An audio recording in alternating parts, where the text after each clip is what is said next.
Tonight, we're going to travel farther back in time than any spacecraft can fly. Not just to the edge of the solar system, but to an era when the first galaxies were only beginning to flicker on, just a few 100 million years after the Big Bang. For humans, this is one of the most remarkable journeys in history because it is a journey into the universe's childhood. In that distant newborn cosmos, astronomers expected a simple order of events. First, dark matter pulled gas together. Then galaxies slowly formed stars, built up disks, and only after that did their central black holes grow, fed by falling gas and the occasional smashed-together star. Galaxies were supposed to give birth to black holes. That was the script. That was the mission plan for structure in space. But now reality is writing something far stranger.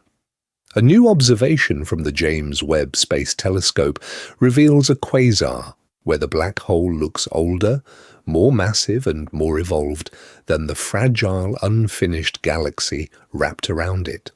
According to standard models, that should not happen.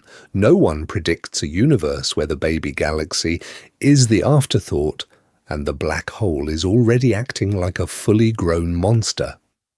For decades, scientists imagined a steady growth curve.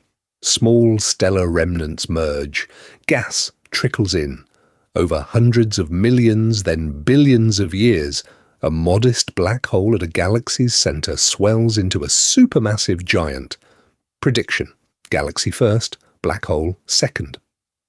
Observation with Webb: a black hole so big, so early, that the galaxy seems to be playing catch-up. The contrast between theory and data is not a minor tweak. It is a cosmic contradiction. To confront that contradiction, the universe handed over a new kind of time machine. The James Webb Space Telescope was built to see beyond what Hubble could reach, using infrared eyes to pierce dust and stretch ancient light that has been traveling for over 13 billion years. With those eyes, Webb can study galaxies and blazing quasars less than about 500 million years after the Big Bang, right where our models are most fragile and where this paradox suddenly appears. Before we get started, it is worth pausing on what is at stake. If this black hole really is as massive, as early, and as dominant over its galaxy as the data suggest, then the standard story of how structure forms in the universe may need more than a small revision. It may mean that black holes did not simply grow inside galaxies but helped build them, or that some black holes were born in ways absolutely no one anticipates. By the end of tonight, you're going to understand why this one object is shaking cosmology, what it tells us about the first boundaries between light and darkness, and how it might force scientists to rethink the timeline of everything that followed. Now, let's begin. That phrase, "rethink the timeline of everything that followed," is not dramatic exaggeration. It cuts straight into the standard cosmic origin story scientists have been teaching for decades. In that story, the universe after the Big Bang is dark and simple. Tiny ripples in the invisible dark matter grow under gravity, pulling in normal gas. Those dark matter halos form the hidden scaffolding of the first galaxies. Gas falls in, cools, fragments, lights up as the first stars. Only later, in the crowded, turbulent centers of those young galaxies, do black holes begin to grow. Small seeds at first, left behind by the deaths of massive stars, then larger through accretion and mergers over hundreds of millions, even billions of years. Expectation: galaxies come first, black holes come later. Reality, according to the new data from this mission, may be far stranger. Because when JWST opened its golden eye and stared deep into space, it did not just see faint baby galaxies. It discovered quasars and compact cores that look like supermassive black holes already in place less than 500 million years after the Big Bang. Some weigh hundreds of millions of solar masses. Some sit in galaxies that, by all visible measures, look small, stunted, or oddly underdeveloped compared to the monsters in their centers. The numbers don't line up. The energy pouring out of these objects, the radiation they pump into surrounding space, implies black holes that are growing furiously. Yet the stellar mass of their host galaxies appears modest, as if the central engine sprinted ahead while the galaxy lagged behind. In several JWST fields, the black hole's inferred mass is a surprisingly large fraction of the galaxy's entire visible mass. That flips the usual script of galaxy, black hole, coevolution on its head. No one expects the brightest objects at the dawn of time to look older than the galaxies that host them. No one predicts that the engines would seem fully assembled while the car is still being built. And absolutely no one anticipates hints that some black holes may have formed so quickly that the usual pathway, stars die, leave remnants, remnants merge, struggles to keep up. Tonight, we're going to trace how JWST forced that realization, because these contradictions are not just about one weird object.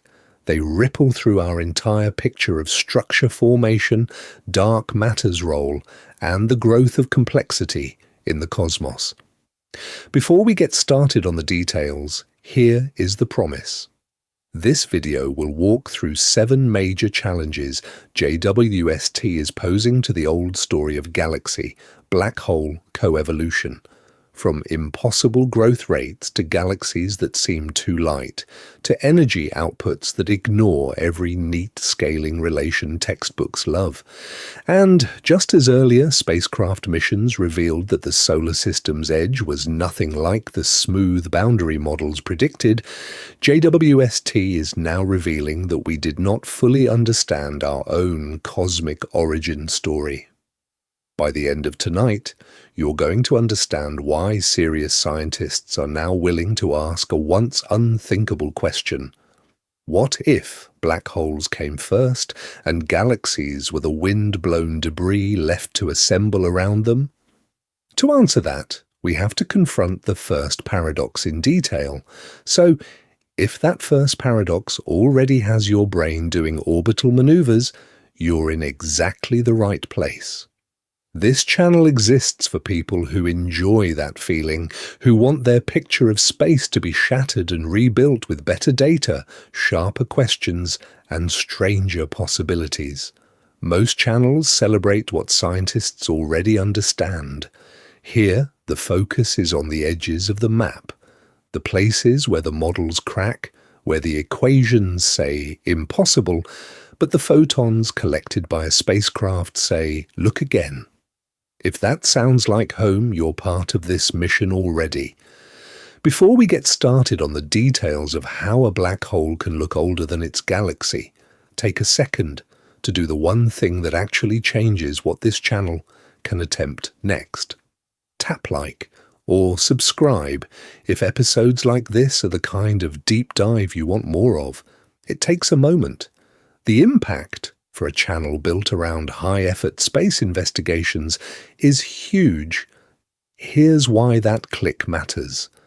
The algorithm is a wind, and engagement is what lets a small signal push through the noise of the entire solar system of content. When you interact, the platform shows these paradoxes to more curious minds, which justifies spending weeks on simulations, reading dense formation papers, and cross-checking what JWST really discovered at these extreme distances.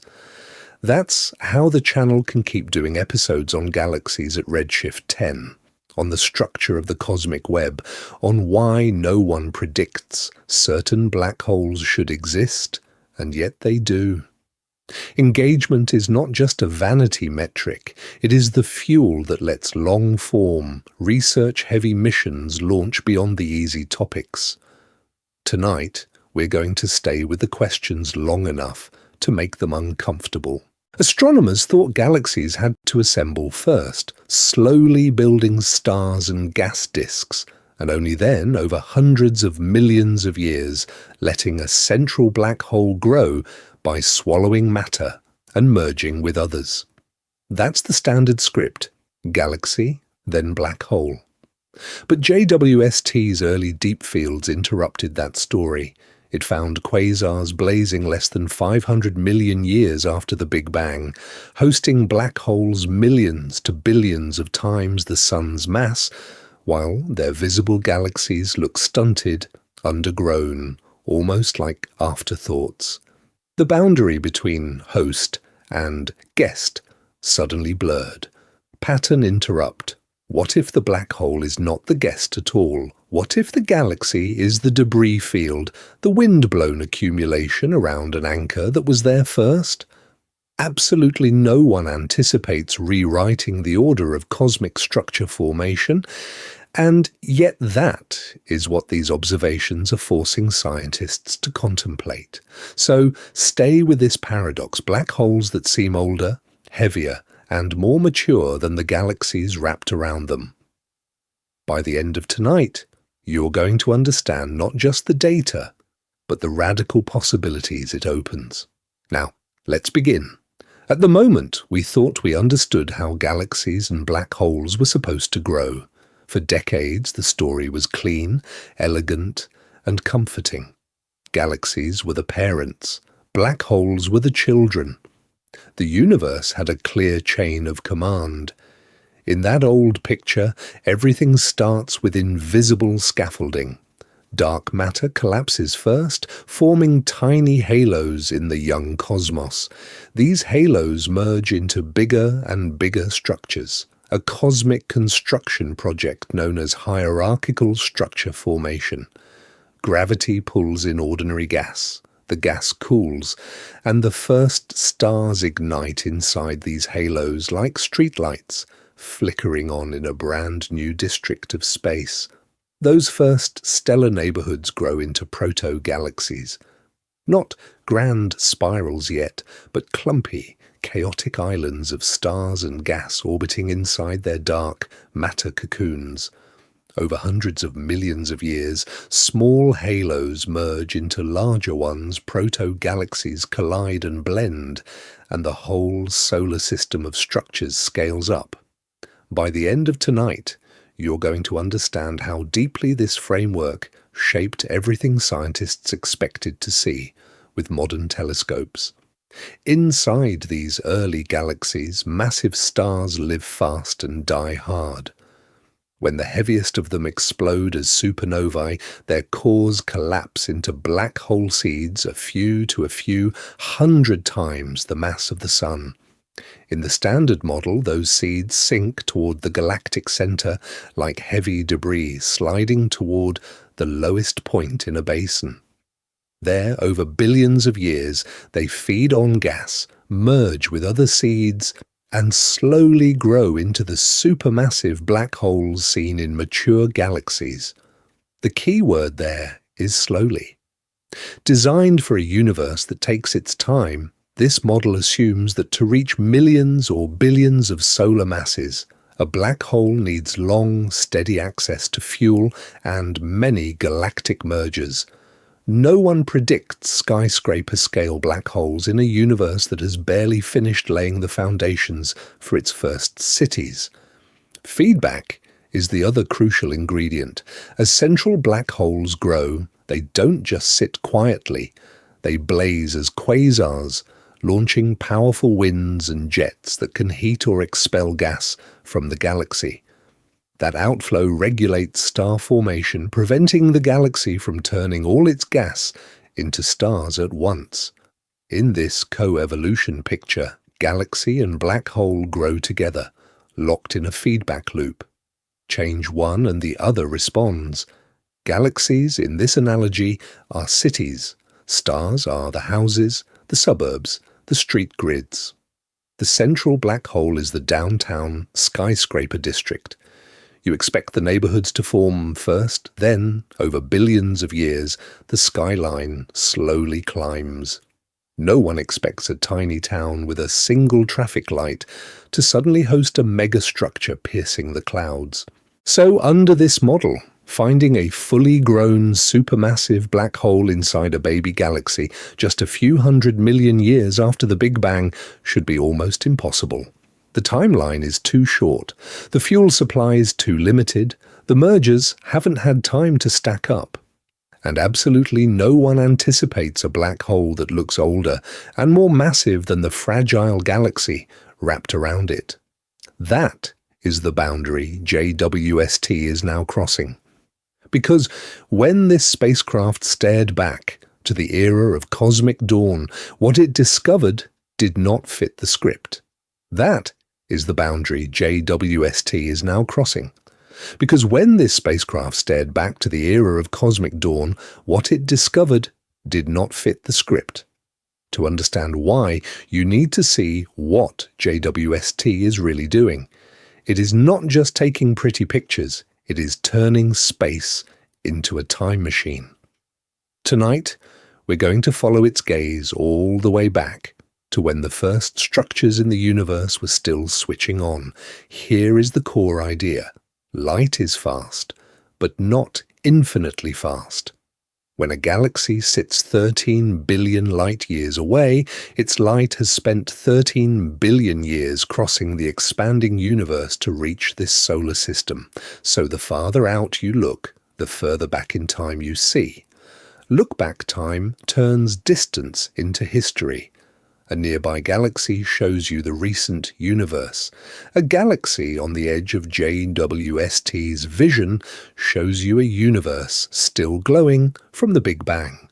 But there is a complication. As that light travels, the universe itself stretches.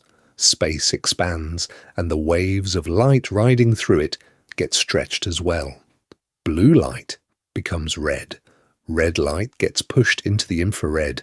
Astronomers call this redshift, and they measure it with a number, Z. The higher the Z, the more the universe has expanded, and the younger the universe was when that light began its journey. Now, let's begin.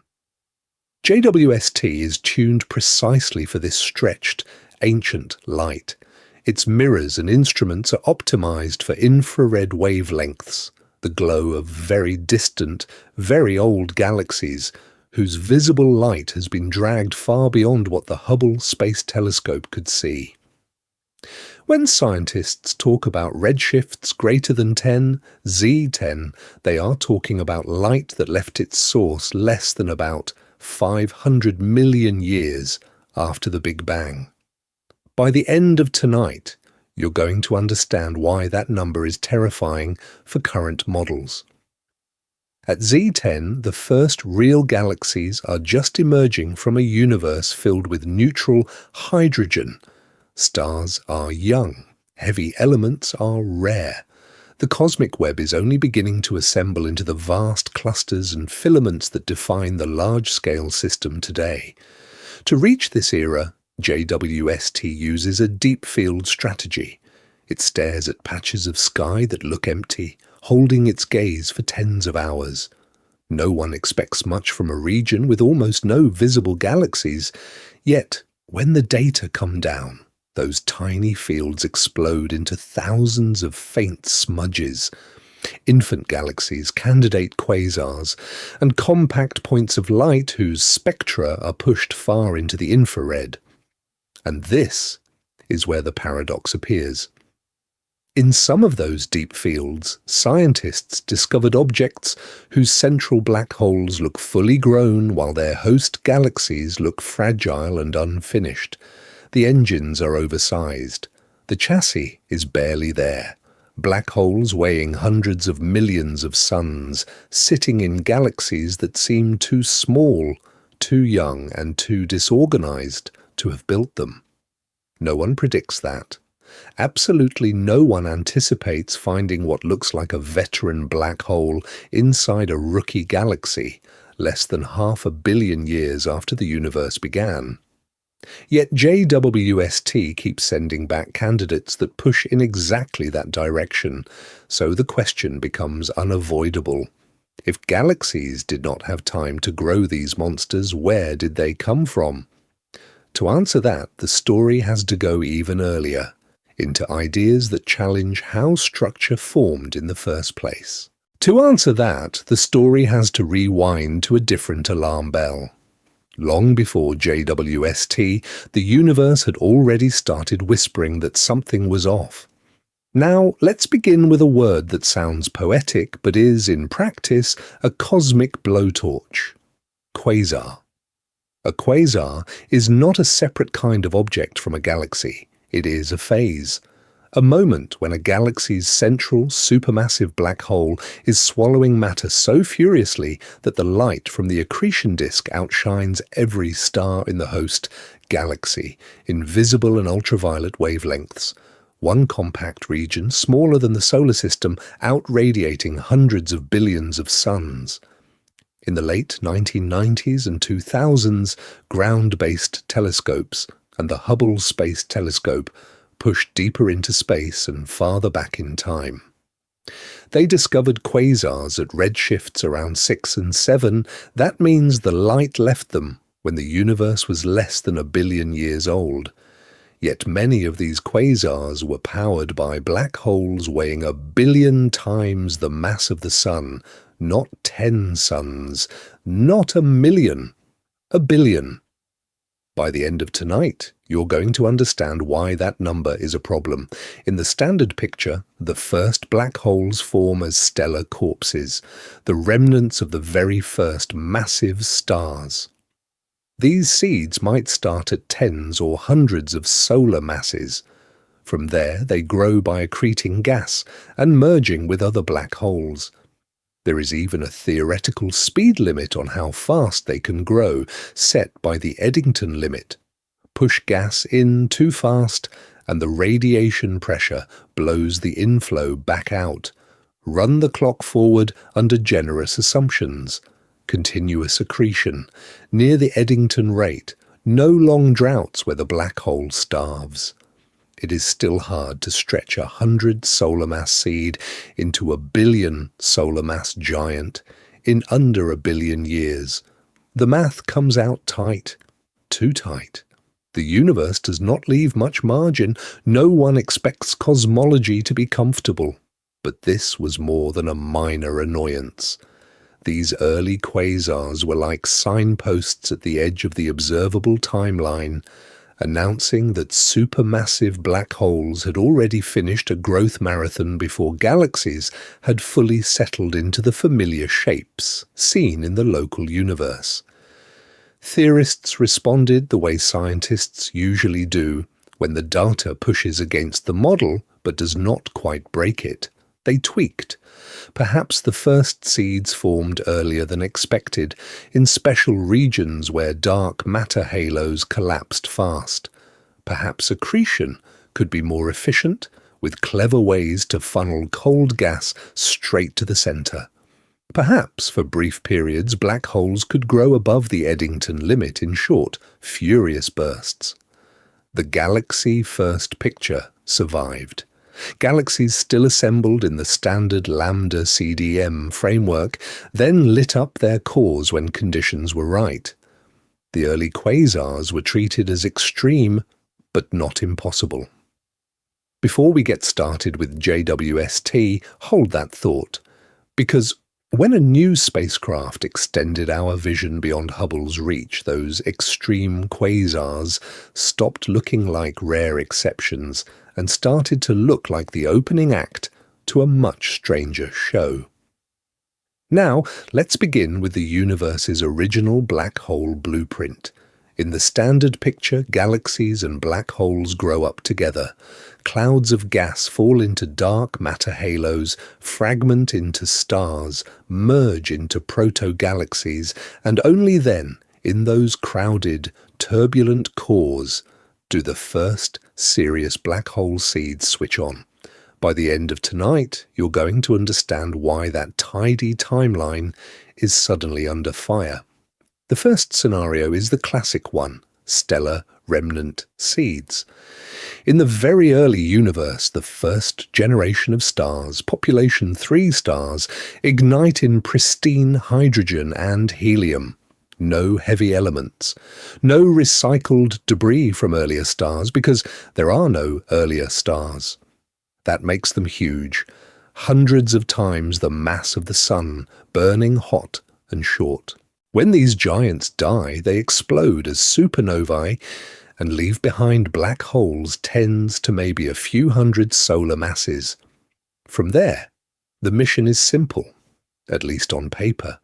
Let those small seeds sit in the centers of young galaxies, feed them with gas, let them merge when galaxies collide, and after a few 100 million years, they can grow into the monsters that power quasars.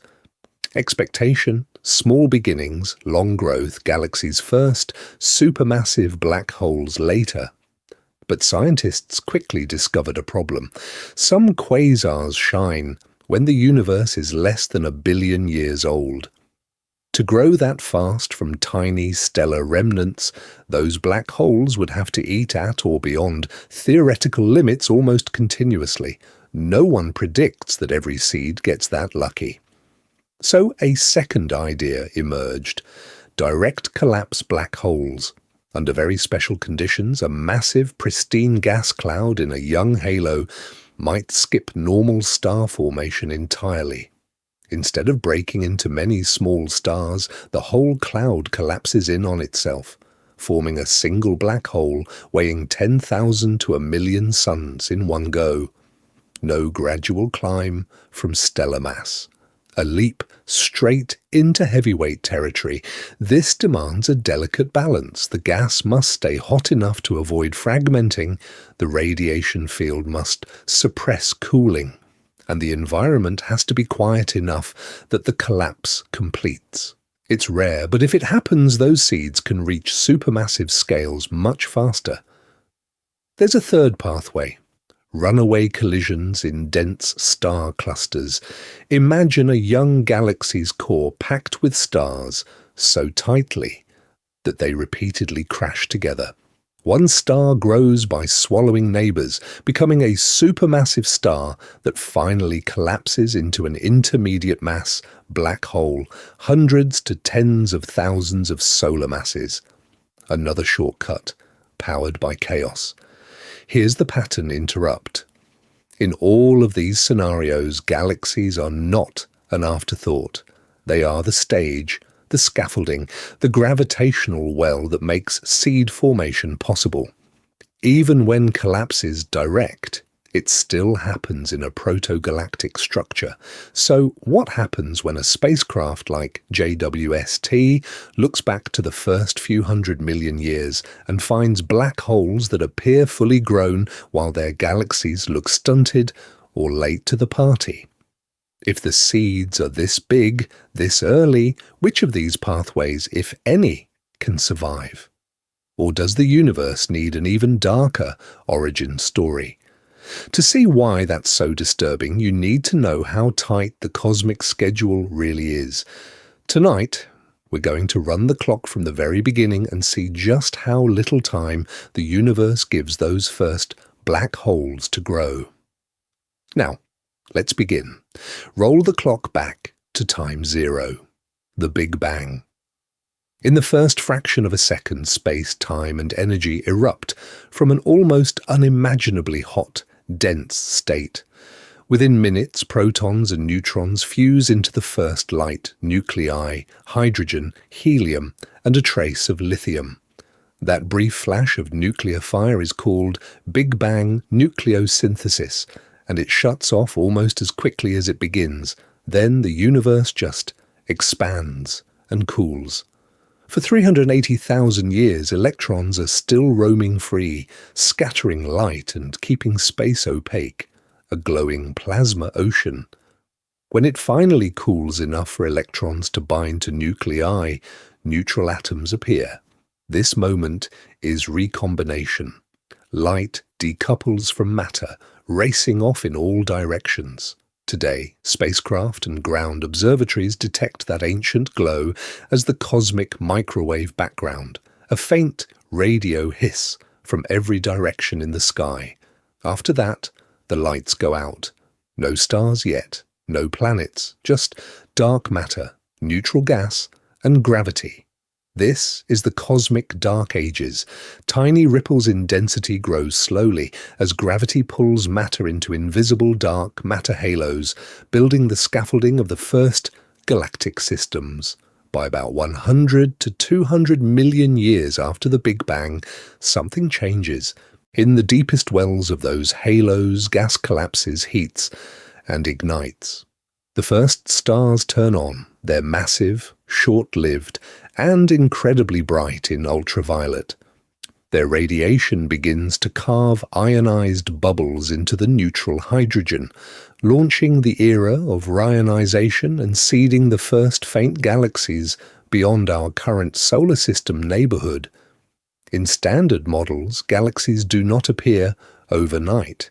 It takes hundreds of millions of years for repeated mergers, inflows of cold gas, and bursts of star formation to assemble a substantial stellar mass and a deep central potential well. Only then, according to most simulations, do central black holes really start to take off. Here's the timing problem. Start with a black hole seed the mass of a single massive star, maybe 100 solar masses. Let it feed at the theoretical maximum, the Eddington limit, where radiation pressure from infalling gas pushes back as hard as gravity pulls in. Even then, it takes on the order of a few 100 million years of nearly continuous, efficient feeding to reach 100 million solar masses. No one predicts that growth to finish comfortably before 500 million years. Yet that's exactly the window JWST is staring into right now.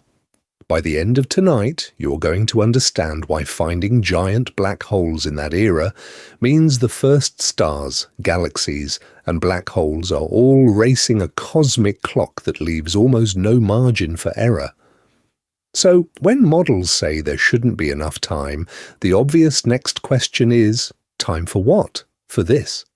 A single, compact ember in a JWST deep field that looks less like a baby galaxy and more like a fully armed quasar hiding in plain sight. Now, let's begin.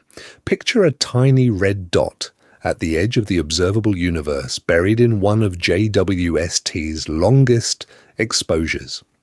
Its light is stretched by cosmic expansion to deep infrared, corresponding to a redshift greater than 10. That means this system shines less than 500 million years after the Big Bang. Yet, when scientists spread that light into a spectrum, they don't just see starlight. They see the fingerprints of an actively feeding black hole.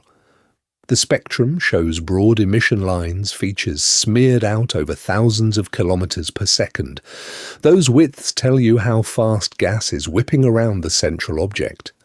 Combine that speed with the luminosity of the accretion disk, and you get a mass estimate. This is standard practice for distant quasars. Brighter disks and broader lines mean heavier black holes anchoring the system. Expectation, a modest seed, maybe a few 100,000 solar masses.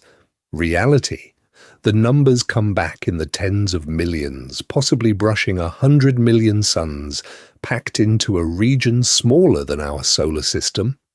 No one expects that from a galaxy this young. Absolutely no one anticipates it from a galaxy this small. Because when astronomers subtract the glare of the black hole, the host looks fragile. The stellar light is faint and clumpy, more like a proto-galaxy, just learning how to be a galaxy at all. Estimates of the total stellar mass come out only a few times, or at most 10 times, the mass of the central black hole. In mature systems, the black hole is a rounding error, about 0.1% of the galaxy's stellar mass. Here, it is a major shareholder. So what does older than its galaxy really mean. Not that the black hole literally predates the first stars around it, but that its growth history looks vastly more advanced than the surrounding system. To reach tens of millions of solar masses this fast, it must have gone through an intense, sustained feeding phase that the visible galaxy's meager stars and gas can barely account for in the time available. By the rules of the standard formation story, this should be impossible. There shouldn't be enough fuel, enough calm, or enough time for such runaway growth before the galaxy itself is properly assembled. Yet JWST is staring straight at the contradiction. Before we get started on the possible explanations, there's one more twist about this object that pushes the paradox right to the boundary of what cosmology can tolerate. That twist is that this one object doesn't just bend one rule of galaxy formation, it shreds several at once. Tonight, we're going to line them up, one by one, and see exactly how far beyond the boundary of our current models this thing really goes. Challenge number 1 is the mass-time mismatch. According to its luminosity and spectrum, this black hole weighs in at hundreds of millions of solar masses, perhaps more, less than 1 billion years after the Big Bang. Under normal, Eddington limited growth, even if a seed black hole fed continuously at the maximum safe rate, there simply isn't enough cosmic time to get this big. The clock reads too early, the mass reads too late. That tension is the first crack. Challenge 2 is the host underdevelopment. In the standard picture, the galaxy and its central black hole grow together. Stars assemble, gas funnels inward, the bulge builds up, and the black hole rides along. Here, JWST sees a compact, relatively low-mass galaxy. Few stars, simple structure. No grand spiral, no massive bulge. It looks like a young, modest system that should be nurturing a baby black hole, not a quasar-scale monster. Then comes Challenge 3, the energy budget. The light from the center blazes like a quasar, telling scientists that gas is plunging into the black hole and releasing enormous energy. But when the same spacecraft images the surrounding space, the visible gas reservoir looks barely adequate to power that glow for long. It's like finding a roaring furnace in a house with only a small pile of firewood in the corner. Something about the inflow, or the hidden fuel, is missing from the picture. Challenge 4 takes aim at a cornerstone idea: coevolution. In the nearby universe, black hole mass tracks galaxy properties with eerie precision. Bigger bulge, heavier black hole, tighter relation than many had any right to expect. Here, that correlation doesn't just wobble, it appears to fail catastrophically. The black hole is wildly overmassive compared to the stars JWST can count. By the end of tonight, you're going to understand why that single mismatch forces cosmologists to rethink how galaxies and black holes grow together. And then there are challenges 5, 6, and 7 still waiting behind the curtain. They reach back to the very start of the mission the universe set for itself. How did the first seeds form in such a young cosmos? How did dark matter halos assemble fast enough to anchor these systems? And is it possible that some black holes were already there before the galaxies, ancient gravitational wells that planets, stars and gas had to fall into later? No one expects to ask whether galaxies might be the latecomers. No one predicts that a single point of light could force that question. Now, let's begin. So how do you weigh something that, by definition, cannot be seen? How do scientists look at a single pixel in deep space and claim there's a monster black hole hiding there, older than its own galaxy? Before we get started, remember this. Black holes themselves are dark, but the space around them can blaze. When gas, dust, And even unlucky stars spiral inward, they don't fall straight in. They form an accretion disk, a whirling, flattened storm of matter. Friction and magnetic turbulence heat that disk to incredible temperatures so it shines in X-rays, ultraviolet and visible light. At extreme distances, that light is stretched by cosmic expansion into the infrared bands JWST was built to see. So JWST is not just taking pretty galaxy portraits, it is watching cosmic engines run. By the end of tonight, you're going to understand how that glow turns into a measurement. The first trick is motion. Gas in the inner accretion disk orbits under the black hole's gravity. Faster orbits mean a deeper gravitational well, which means more mass. JWST splits that light into a spectrum, revealing sharp emission lines from elements like hydrogen, carbon, and oxygen. Those lines are not infinitely thin. They are broadened, smeared out by the Doppler effect as gas races both toward and away from the spacecraft at thousands of kilometers per second. Use the virial theorem, measure that width, and a mass drops out. A narrow line means a modest, central object. A line spread over thousands of kilometers per second points to a supermassive black hole. This is how a distant quasar at redshift 10 stops being a vague point and becomes a 10 to the 8th solar mass problem. The second trick is brightness. There is a natural upper limit to how luminous an accreting black hole can be before radiation pressure pushes new matter away. That Eddington limit links luminosity to mass. If a quasar is radiating at, say, 10% of the speed of light efficiency, then its observed power output tells you how much mass must be falling in, and how big the central engine has to be to sustain it. Combine the line widths with the luminosity, and independent methods converge. No one expects perfect agreement, but when both say hundreds of millions of suns in a universe only a few 100 million years old, that's not a rounding error. At these redshifts, there are real uncertainties. Emission lines move into unfamiliar wavelength windows.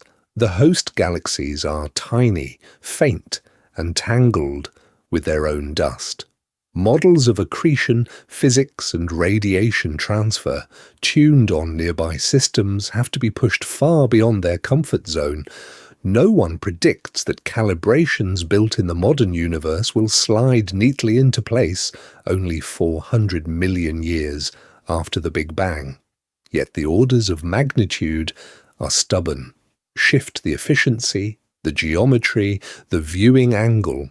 The black holes stay huge, the galaxies stay small, and the timeline stays uncomfortably tight. Tonight, we're going to follow that tension because if the measurements are even roughly right, something in the standard story of how the cosmic web assembled has to give. That tension shows up in the numbers long before it shows up in the headlines.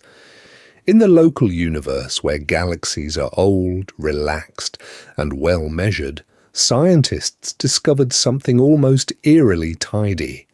The bigger the central bulge of stars, the bigger the black hole sitting at its heart. Not randomly bigger, predictably bigger. Take a typical massive galaxy near the Sun, measure the stellar mass in the central bulge, then weigh the black hole using stellar motions or gas orbits. Over and over the same ratio appears. The black hole is about 1/1000th of the bulge mass. Around 0.1%. There is scatter, there are outliers, but the trend is tight enough that entire models of coevolution are built on it. Tonight we're going to lean on that ratio because it encodes a story. In that story, galaxies assemble first, slowly building their stellar populations. Gas cools, collapses, forms stars, and only a fraction of that gas finds its way all the way down to the central gravitational well to feed the black hole. The galaxy grows, the black hole grows, and over billions of years, the two stay locked in step. Now, let's begin to see why JWST's new object feels like a violation of that contract. Early data suggest the central black hole could be millions to hundreds of millions of solar masses, while the visible galaxy around it contains only a few billion suns worth of stars at most. That means the black hole is not 0.1% of the stellar mass. It might be a few percent. In some fits, tens of percent. Orders of magnitude above the local ratio. No one predicts that from the standard playbook. To inflate a black hole that much, this young system has to funnel a huge river of gas inward through the galaxy, across light years of space, all the way down to the event horizon. But that same gas should be prime fuel for star formation. Under normal conditions, it fragments, ignites, and lights up the galaxy. Instead of a modest central engine in a bright, massive host, JWST is showing what looks like an overgrown engine in a galaxy on a diet. So, something has to give. Either the feeding was wildly efficient for the black hole and strangely inefficient for stars, or the measurements are catching this system mid-assembly. Maybe the black hole simply started first. It raced ahead in the first few 100 million years, while the galaxy's stellar disk and bulge are still catching up, still pulling in material along the cosmic web. By the end of tonight, you're going to understand why that possibility is so unsettling. Because if this is not just one wild outlier, if JWST keeps finding galaxies where the central black hole outweighs the host by 1%, 5%, even 20%, then the neat local correlation is not a universal law. It is a late-time arrangement. And the early universe may have played by very different rules, where black holes often grew first and galaxies had no choice but to follow. So, before declaring that galaxies give birth to black holes has been overturned, there's a hard question to face. Could this all be a mirage?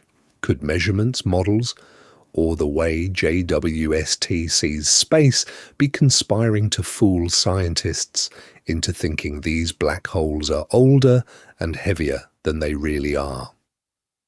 Now, let's begin with the simplest suspect: distance.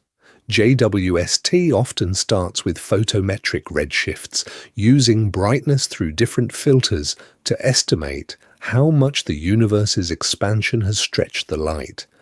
At high redshift, different galaxy types can mimic each other.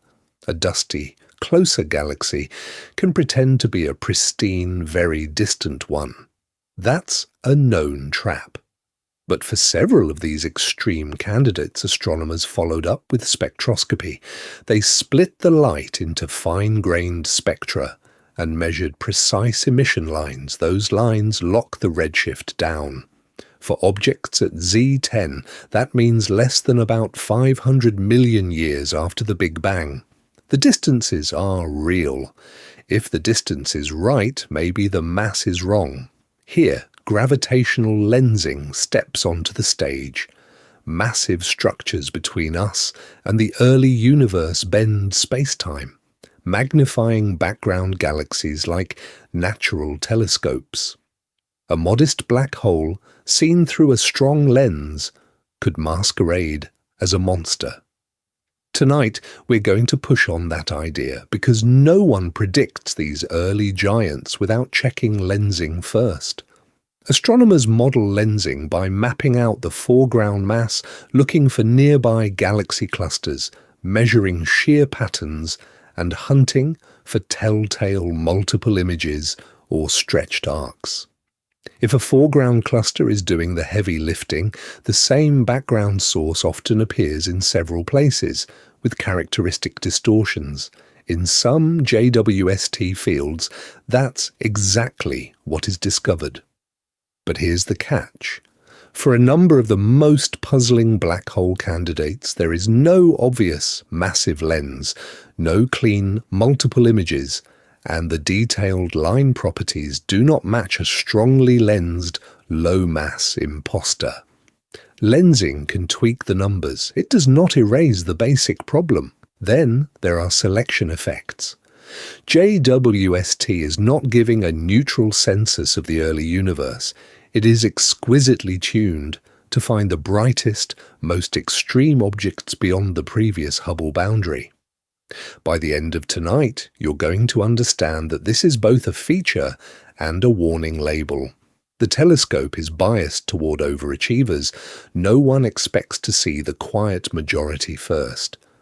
But even as statistical outliers, these overgrown black holes still demand a formation pathway that can reach hundreds of millions, or even a billion solar masses in a cosmic blink. So yes, some candidates will be downgraded, some redshifts will shift, some monsters will shrink when better data arrives. But a resilient population remains. Early, overmassive black holes whose existence absolutely no one anticipates under the standard growth playbook. And that leaves a deeper question hanging over the whole mission. If Galaxies didn't have time to build these giants, what did? So if the standard growth playbook fails, something more radical has to step in. Tonight, we're going to follow one of the boldest alternatives, the idea that some black holes never passed through a normal star phase at all. They didn't wait for a galaxy to assemble around them. They formed in one catastrophic plunge. This is the direct collapse scenario.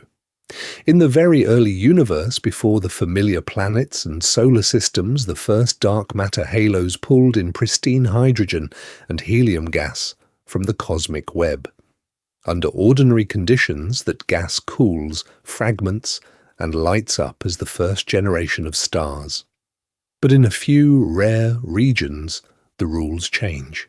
The gas refuses to break apart. It falls inward as a single enormous flow. For that to happen, the environment has to be extreme. The gas must be almost perfectly clean, very low metallicity, so heavy elements cannot radiate heat away and encourage fragmentation. The inflow rate has to be huge, hundreds of solar masses per year, so gravity outruns every attempt of the gas to stabilize. And above all, the region must be bathed in intense Lyman-Werner radiation from nearby young galaxies. Those ultraviolet photons smash molecular hydrogen, the main coolant of primordial gas, shutting down normal star formation before it can even begin. No stars, no supernovae, just a vast, hot, collapsing cloud. Under those conditions, simulations show the core can collapse directly into a black hole weighing 10,000 to 1,000,000 suns in one leap. Now, let's begin to see why that matters for the time crisis JWST has uncovered. Growing a billion solar mass giant from a 10 solar mass stellar remnant by redshift 10 is a race against the cosmic clock. Even accreting at the Eddington limit, there is barely enough time, and any slowdown in the inflow kills the mission. But start from a seed of 10^4 to 10^6 solar masses, and the math changes overnight. The number of E-foldings needed shrinks dramatically. What looked impossible under gentle cosmic winds becomes merely aggressive. Simulations push this further. When a direct collapse seed forms in a young halo, the galaxy does not pre-exist as a grand spiral waiting to host it. The black hole and the galaxy co-assemble. For a brief window, the central object can dominate the mass budget, outweighing the surrounding stars and gas. The gravitational potential is set by the black hole first. The visible system has to catch up. Pattern interrupt. That is the exact inversion of the textbook picture. Instead of galaxies giving birth to black holes, the black hole is the anchor, and the galaxy is the latecomer. By the end of tonight, you're going to understand why many scientists are now asking a provocative question. Could JWST's overgrown black hole be one of these direct collapse seeds caught in the act of building its own galaxy around it and forcing us to redraw the boundary between where galaxies end and black holes begin? So imagine flipping the script completely. Instead of a quiet galaxy slowly feeding a central black hole, the black hole is there first, roaring while the galaxy scrambles to assemble around it. Now, let's begin. In high-end cosmological simulations, scientists do something almost heretical to the standard story. They take an early dark matter halo, a kind of invisible gravitational skeleton in the young universe, and they drop in a massive black hole seed right at the center. Not a tiny remnant of a dead star, but a direct collapse monster with 100,000, even 1,000,000 solar masses from the start. Once that seed is in place, the whole system changes. The black hole's gravity deepens the central potential well dramatically. Gas that would have drifted through the halo now feels a steep gravitational cliff.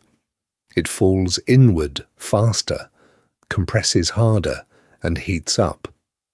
In the simulations, filaments of primordial gas stream along the dark matter scaffolding, then plunge straight toward the central black hole like rivers feeding a deep, invisible drain. This is where the skyscraper first, city later picture comes alive. In the normal view, you build the city, streets, neighborhoods, stars, and only then construct a towering downtown black hole over billions of years. In these seed-first runs, the skyscraper is already there, dominating the skyline. The galaxy is the late construction project, with stars, gas, and even more dark matter gathering around a nucleus that was in place from almost the beginning.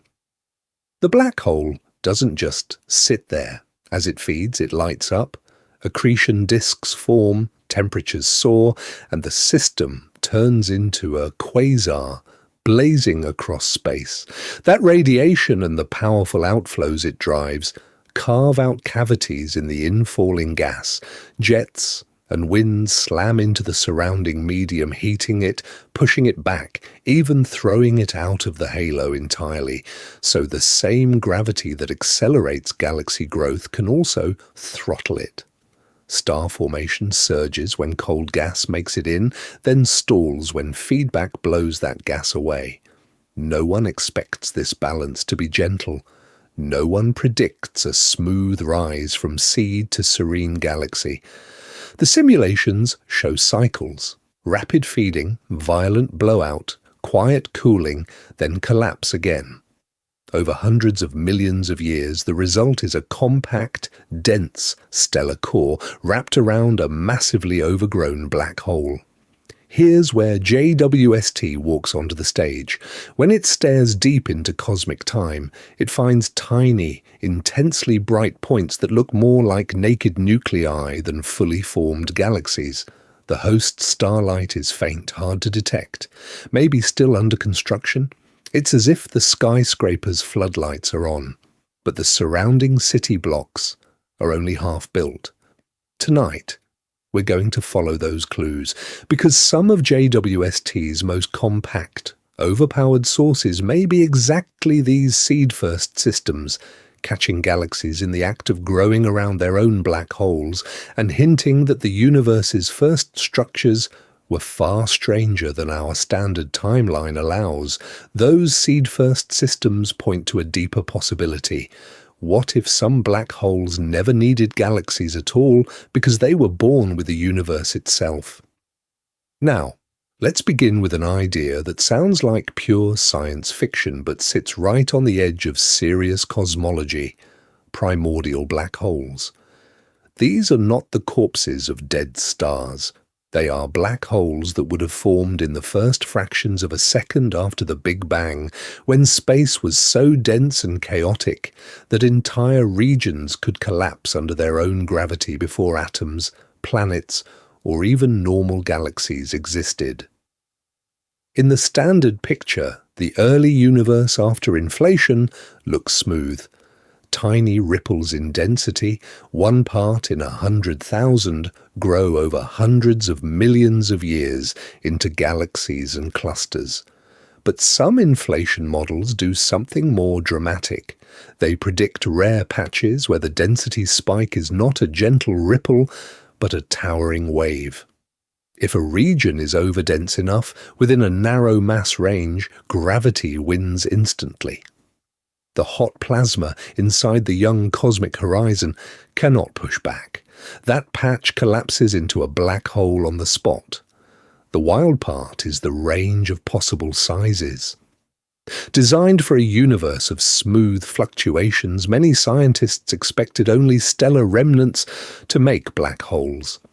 But in these early universe scenarios, the mass of a primordial black hole could be as small as an asteroid or as large as 1,000,000 suns, all locked into a point within microseconds of the Big Bang. No long growth phase, no solar system, no stars, just gravity turned up to maximum from the start.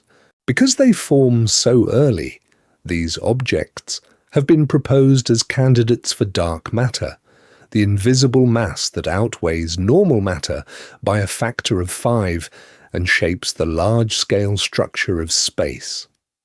For decades, missions and telescopes have hunted for their signatures, micro-lensing events, distortions in the cosmic microwave background, missing or disrupted stars. Each new survey carved away allowed mass ranges, ruling out swarms of Earth mass or solar mass, primordial black holes as the dominant dark matter. No one expects a simple answer. No one predicts a single magic mass that explains everything. But the door never fully closed. There remain windows, especially at the heavier end, where a population of primordial black holes could still exist without contradicting what has been discovered so far. And here is where JWST's paradox becomes more than a curiosity. If some primordial black holes formed already weighing tens of thousands or even 1,000,000 solar masses, they would act as ready-made seeds. Galaxies would not give birth to them. Galaxies would grow around them, pulled together by a gravitational anchor older than any star. By the end of tonight, you're going to understand why that flips the usual script. Instead of galaxies slowly feeding tiny black holes, the universe could have started with a scattered lattice of massive primordial wells, each one a gravitational construction site where gas, stars, and eventually full galactic systems assemble. The boundary between dark matter halo and black hole seed becomes blurry. The timeline that says supermassive black holes should be rare and young at high redshift starts to crack. To be clear, primordial black holes remain speculative. There is no direct, unambiguous detection, but JWST's discovery of compact, overmassive black holes in undersized galaxies is breathing new life into an idea that many had quietly filed away as fringe. The most powerful space telescope ever launched may be forcing cosmology to revisit its most radical options. Because if the universe really was born already seeded with black holes, there is a far more disturbing question waiting just beyond that horizon, and absolutely no one anticipates where it leads. Because if the universe really was born already seeded with black holes, there is a far more disturbing question waiting just beyond that horizon, and absolutely no one anticipates where it leads. To reach it, you have to talk about something that cannot be seen, cannot be touched, but quietly shapes almost everything: dark matter. Now, let's begin. In the standard lambda CDM picture, the lambda-cold dark matter model that underpins modern cosmology, dark matter halos are the invisible scaffolding of the cosmos. Long before galaxies shine, these halos collapse under their own gravity, forming deep, potential wells. Gas falls in, cools, fragments, stars ignite. In the centers, dense gas can sink even further, feeding the small black hole seeds left behind by the first stars, or forming direct collapse black holes in one catastrophic plunge. In that framework, there is an expected order to things: bigger halo, deeper well, earlier and faster growth. Small halos assemble first, but the truly massive galaxies and their central black holes are supposed to take hundreds of millions to billions of years to reach the giant stage. There should be a rough relationship. Halo mass sets the schedule, and galaxies and black holes grow together, locked in a long-term feedback dance of star formation, gas inflows, and energetic outflows. But JWST is staring straight into the young universe and finding systems that do not seem to respect the schedule. In some early galaxies, the inferred black hole is huge, millions to billions of solar masses, while the visible galaxy looks puny, with relatively few stars. Expectation: modest black hole in a modest halo. Reality: an overgrown monster sitting in what looks, on the surface, like a lightweight host. That mismatch forces a choice. Either gas is being funneled into the center with astonishing efficiency, turning a normal halo into a black hole growth engine, or the halo itself is unusual, denser, earlier collapsing, or assembled from rare peaks in the primordial density field that lambda CDM treats as statistical outliers. No one predicts a universe where these overgrown early black holes are common. If JWST shows they are, the invisible architecture may need a renovation. Here's the pattern interrupt. What if the problem is not just the halos, but the nature of dark matter itself? Cold dark matter is not the only game in town. Warm dark matter, made of lighter, faster-moving particles, would erase the tiniest structures, delaying the formation of small halos and changing when the first galaxies can form. Self-interacting dark matter would let halos puff up or redistribute mass through gentle internal collisions, altering how quickly gas sinks to the center. Tonight, we're going to use JWST as more than a telescope. It becomes a dark matter detector by proxy. By the end of tonight, you're going to understand why each overmassive black hole in a small early galaxy is a potential clue. Map how many exist, how massive they are, and what kind of halos they live in, and you start to distinguish between cold, warm, or self-interacting dark matter. The statistics of these early giants become a test of the invisible. Before we get started on the most unsettling possibility, remember this: if dark matter's blueprint is wrong, then our entire timeline for structure in space may be misdated. And the next step is to ask whether time itself in the early universe is being read correctly. Now, let's begin to rewrite the universe's baby album. In the standard picture, the sequence is clean. First, invisible clumps of dark matter form in the early expansion, creating gravitational wells. Gas falls into those wells and cools. Stars ignite.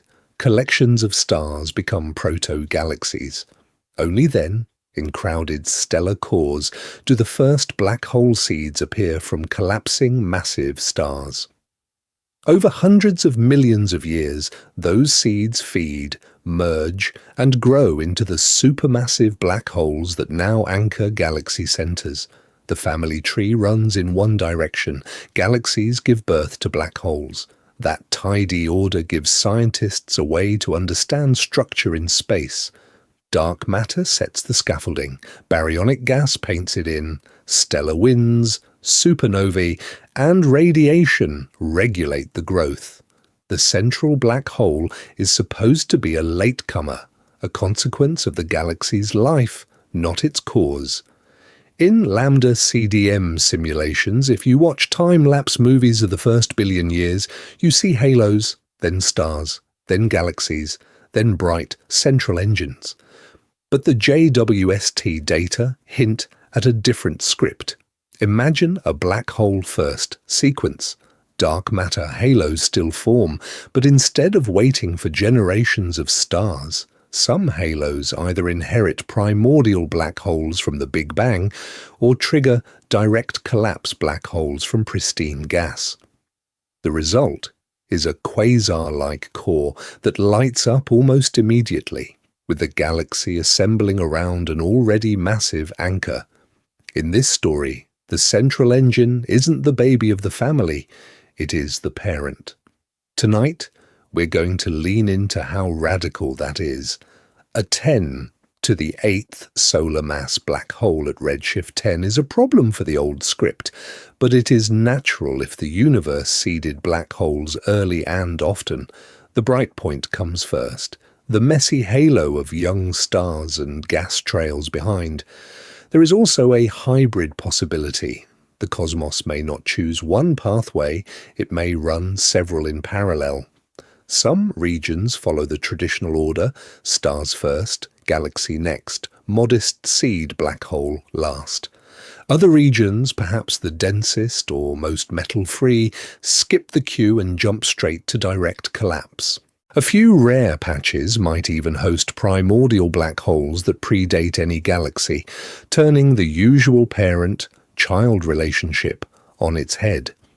Each narrative leaves different fingerprints in the statistics JWST is now building. If the old script dominates, early supermassive black holes should be rare, their masses small compared to their galaxies, and their growth histories gradual. If black hole first is common, JWST should keep discovering compact galaxies where the central black hole is an outsized fraction of the total mass, already active while the stellar component is still a lightweight halo. A hybrid universe would reveal a mixed census, some quiet, star-dominated systems, some overgrown quasars, and correlations between environment, dark matter, halo mass, and which path a region took. By the end of tonight, you're going to understand why every new deep field, every faint quasar spectrum, is a vote for one family tree or another. No one predicts that counting galaxies and black holes at dawn would threaten to rewrite the entire sequence of cosmic cause and effect. Yet, here we are. Will the final story of the first billion years be a minor revision to the standard model, or a complete rewrite of who came first in the universe's oldest families? The next step is to push even closer to the Big Bang and see which children of the dark appear first on the screen.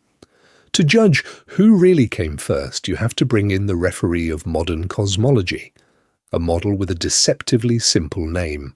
Lambda CDM, lambda cold dark matter. This is the framework that says how space expands, how the cosmic web grows, how tiny ripples in the Big Bang turn into planets, galaxies, and the black holes now flashing on JWST's screen. In lambda CDM, two invisible actors run the show. Dark energy, represented by lambda, drives the late-time acceleration of the universe, stretching space faster and faster. Cold, dark matter, the CDM, clumps under gravity, forming a scaffold of invisible halos. Baryons, the normal matter that makes solar systems and spacecraft, fall into those halos, cool, and eventually ignite as stars.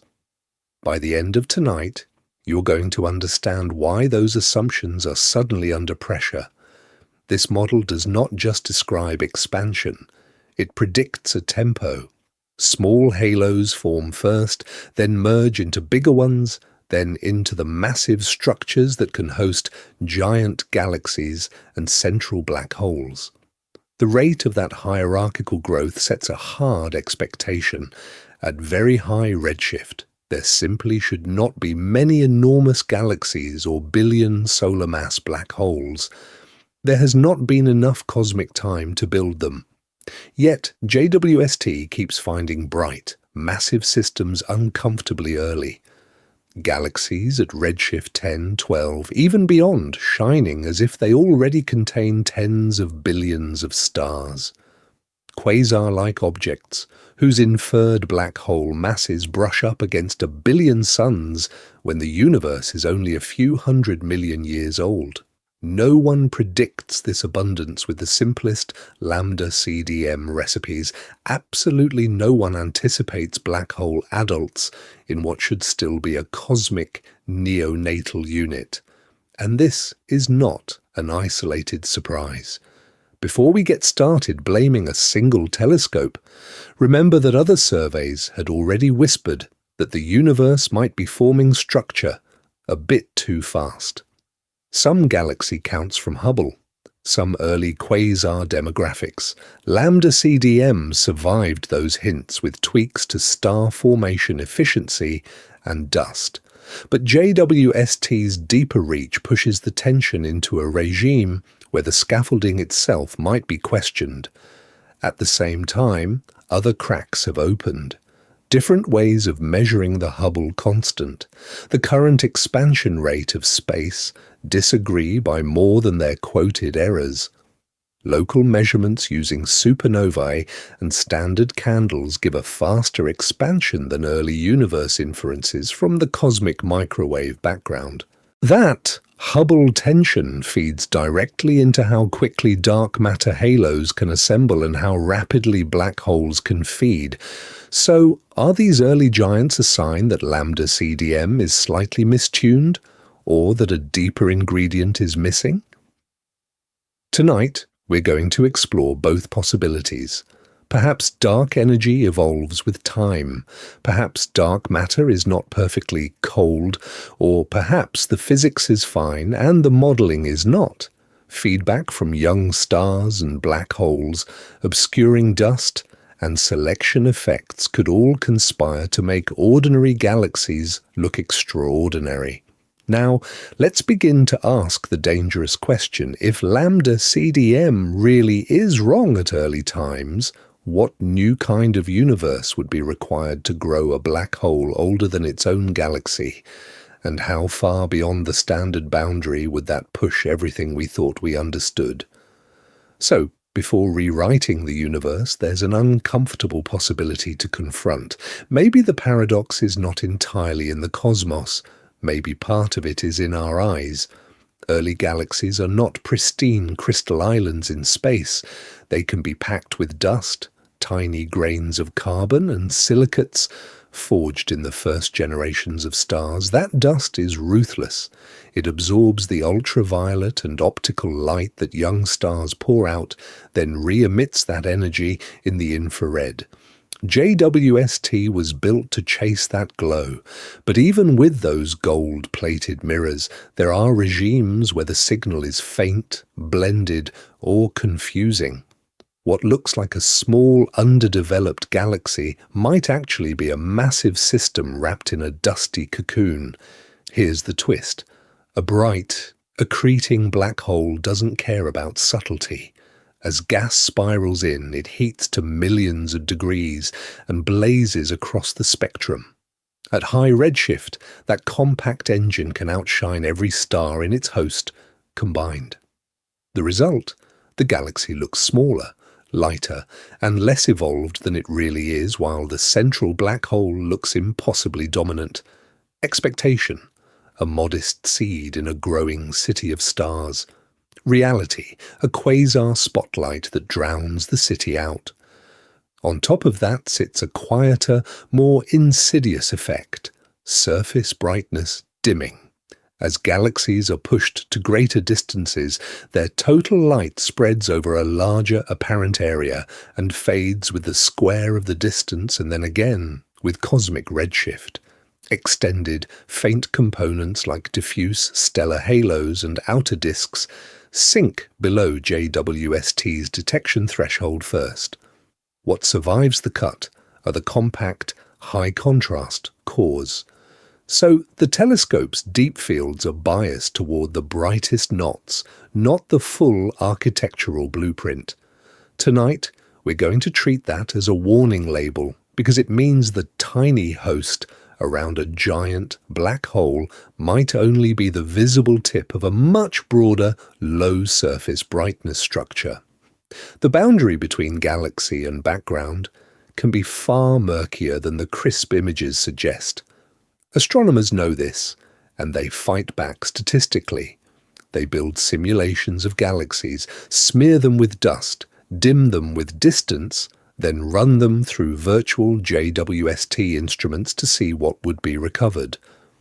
By comparing those mock observations to real data, scientists can estimate how many stars are hiding, how many galaxies are missing, and how strongly selection effects distort the early universe.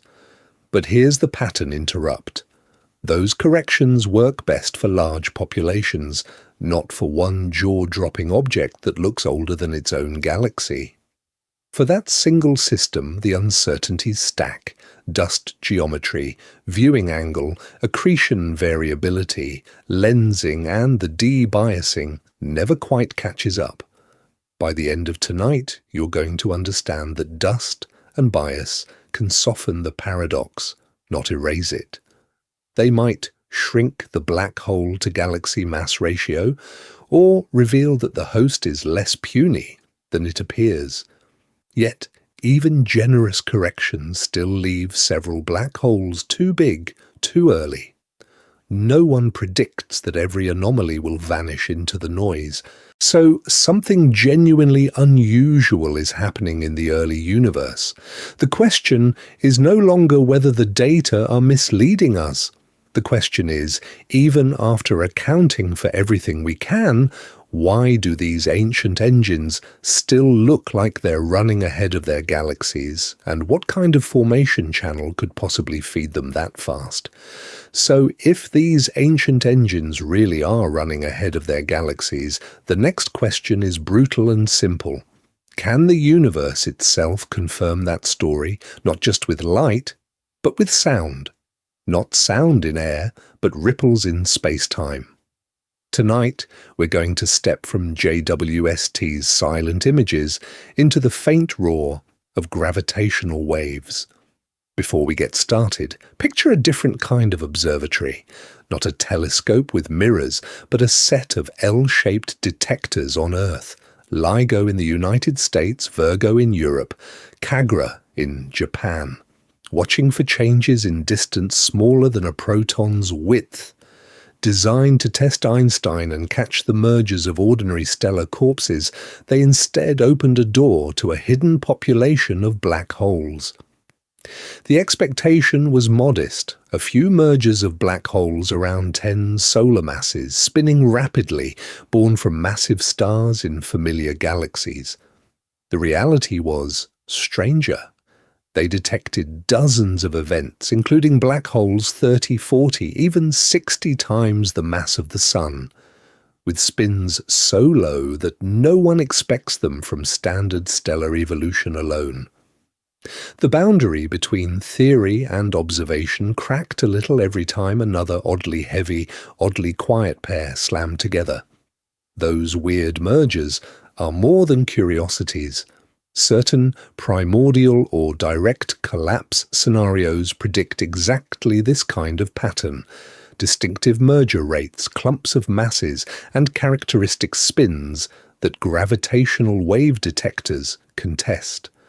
If some black holes formed directly from collapsing gas clouds or even from quantum ripples in the first fraction of a second after the Big Bang, they should leave fingerprints in the statistics of what LIGO, Virgo, and CAGRA hear.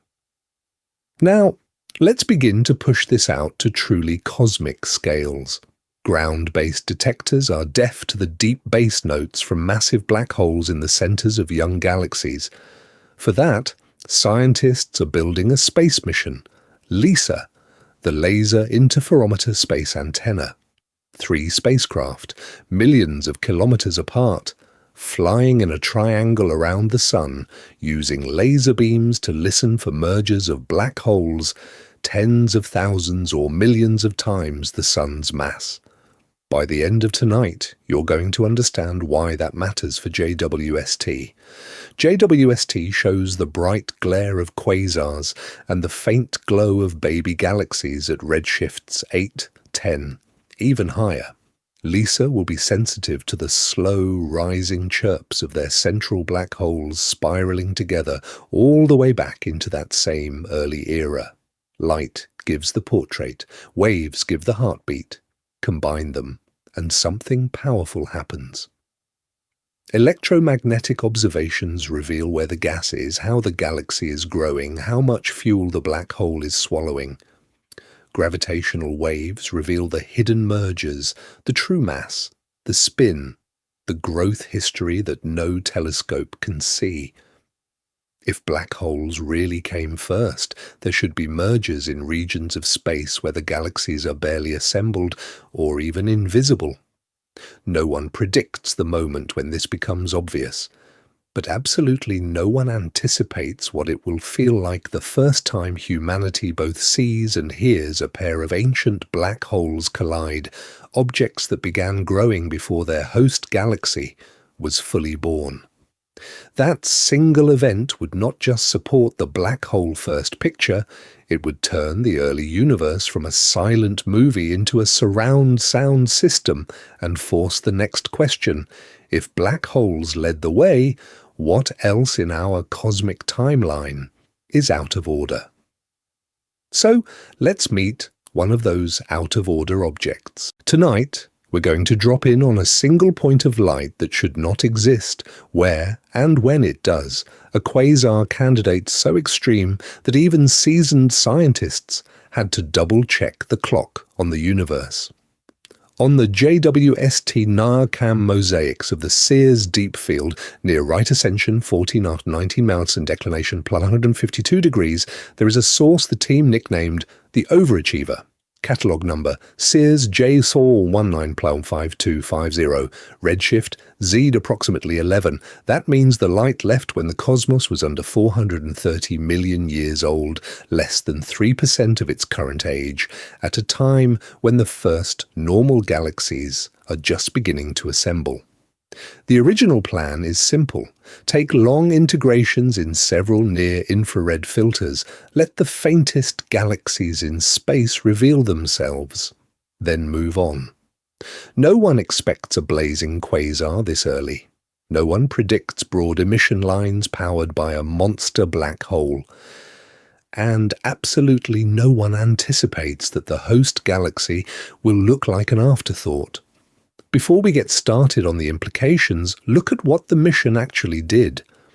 JWST stared at this field for tens of hours, cycling through filters from about 1 to 5 microns. That gives a crude spectrum, a sharp Lyman break, a blue rest frame ultraviolet slope, and point-like morphology. Then came the clincher. NIR spec follow-up, locked in the distance with a precise redshift and revealed broad hydrogen and carbon lines Doppler smeared by gas, whipping around a deep gravitational well. From those lines and the luminosity, scientists infer a central black hole mass of maybe 10 or 8 solar masses, give or take. Hundreds of millions of suns crushed into a region smaller than our solar system. The accretion rate seems close to the Eddington limit, meaning the engine is running near maximum power, blasting radiation in all directions like a beacon from beyond the dawn. Now compare that to the galaxy. The starlight is faint, diffuse, almost embarrassed. Stellar mass estimates land around a few times 10 or 8 solar masses. That puts the black hole to galaxy mass ratio near 1 to 1. Tens to hundreds of times higher than what is seen in the modern universe, where central black holes usually weigh in at about 0.1% of their host bulge. One team member described the first fit as like finding a skyscraper on an empty lot in a town that hasn't been built yet. Another said it felt as if the blueprints for galaxy formation got shuffled and the black hole page printed first. By the end of tonight, you're going to understand why those reactions are not exaggerations. Prediction versus observation could not clash more directly. Models say galaxies slowly assemble, then central black holes grow. Sears J1419-5250 flips that order, standing as a prototype of a new class. Early universe overachievers where the black hole races ahead and the galaxy struggles to keep up. The question is not just how this one formed. The question is, how many more are hiding in the deep fields, waiting to move the boundary of theory yet again? Sears J1419-5250 is not alone. Tonight, we're going to meet its quieter cousin, a system where the galaxy doesn't just lag behind the black hole, it almost disappears. Astronomers flag it first in the spectra, not the image. The spectral energy distribution lights up with the signature of a powerful, active nucleus, broad emission lines, hard radiation, a continuum that screams accretion. On paper, it looks like a classic quasar. Then JWST sharpens its view, and the host galaxy appears as a faint, compact smudge. No grand spiral, no towering bulge, just a tiny clump trying to contain a central engine that seems far too intense for its fragile container. In the nearby universe, massive black holes live in massive homes. Think of giant ellipticals with swollen stellar envelopes, or Milky Way, class disks with bright central bulges. The rule of thumb is simple. Big galaxy, big black hole. This object breaks that rule. Morphologically, it looks more like a high redshift star-forming knot, a small irregular blob of starlight, than the proud host of a voracious nucleus. The contrast is jarring, a nucleus that belongs in a heavyweight system, wrapped in a galaxy that looks like an afterthought. Now, let's begin to unpack what that could mean. One interpretation is timing.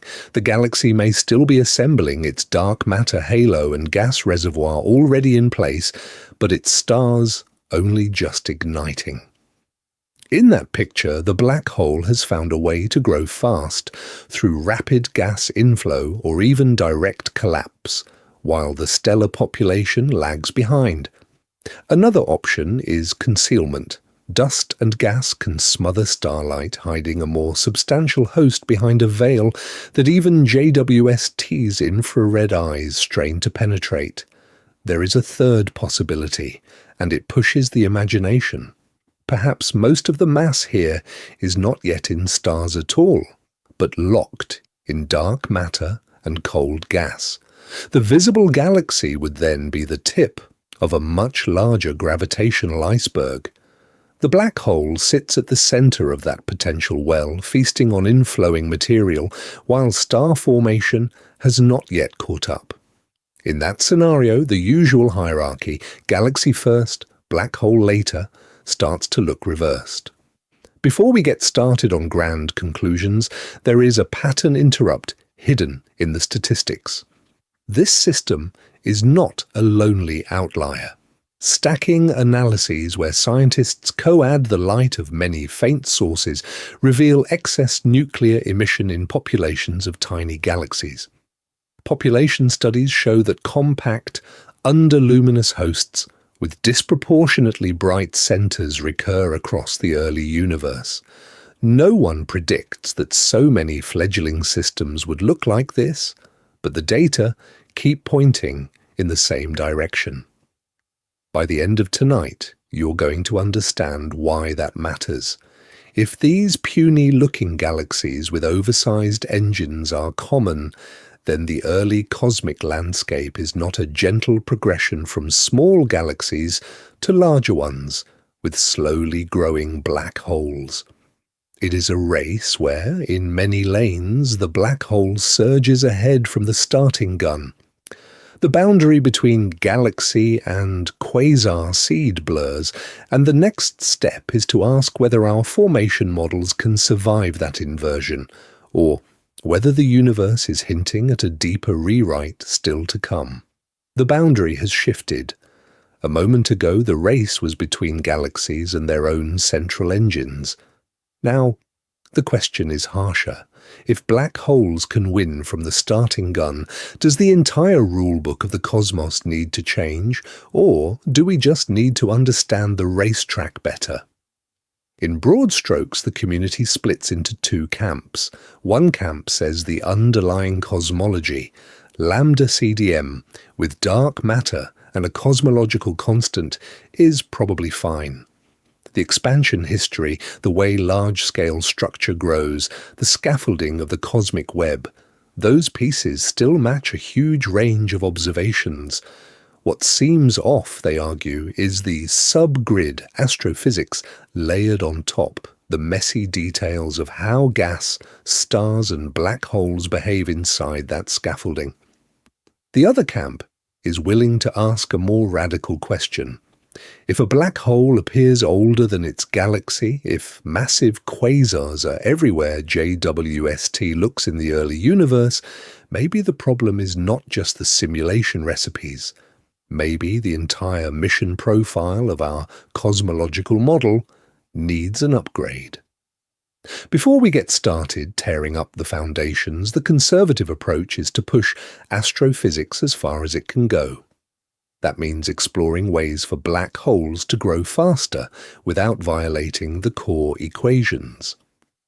More efficient angular momentum transport, for example, can funnel gas inward more quickly, turning a diffuse cloud into a raging accretion disk. Chaotic cold accretion can let dense, cold streams of gas plunge straight into the center of a young system, feeding the black hole while the rest of the galaxy is still assembling. Then there is the nuclear option within normal physics, super Eddington growth. In principle, if gas flows are thick, clumpy, and asymmetric, radiation can leak out along some directions while matter keeps falling in along others. For short phases, a black hole could grow 10 or even 100 times faster than the standard Eddington limit would allow. Tonight, we're going to see more and more models invoking exactly these intense episodes to bridge the gap between tiny seeds and JWST's monsters. Contrast that with the truly radical fixes. Some researchers are probing evolving dark energy, where the cosmic acceleration changes over time, subtly reshaping when and how structures collapse. Others test modified gravity, tweaking how mass curves space on large scales. The most dramatic idea of all is that some of these black holes are primordial, formed not from stars or galaxies, but directly from density fluctuations in the first fractions of a second after inflation. By the end of tonight, you're going to understand why scientists do not jump to these options lightly. No one expects to rewrite gravity when a better accretion model will do. No one predicts that a single weird galaxy will overthrow lambda CDM. But JWST is not finding just one. It is finding a pattern, and absolutely no one anticipates how far those patterns might push conventional tweaks. Now, let's begin to follow the data to where it leads next and see which camp the universe itself chooses. So, when the data refuse to pick a side, it helps to remember this. The universe has done this to scientists before. Tonight, we're going to step away from the first galaxies and go back to another edge that moved the goalposts, the edge of the solar system.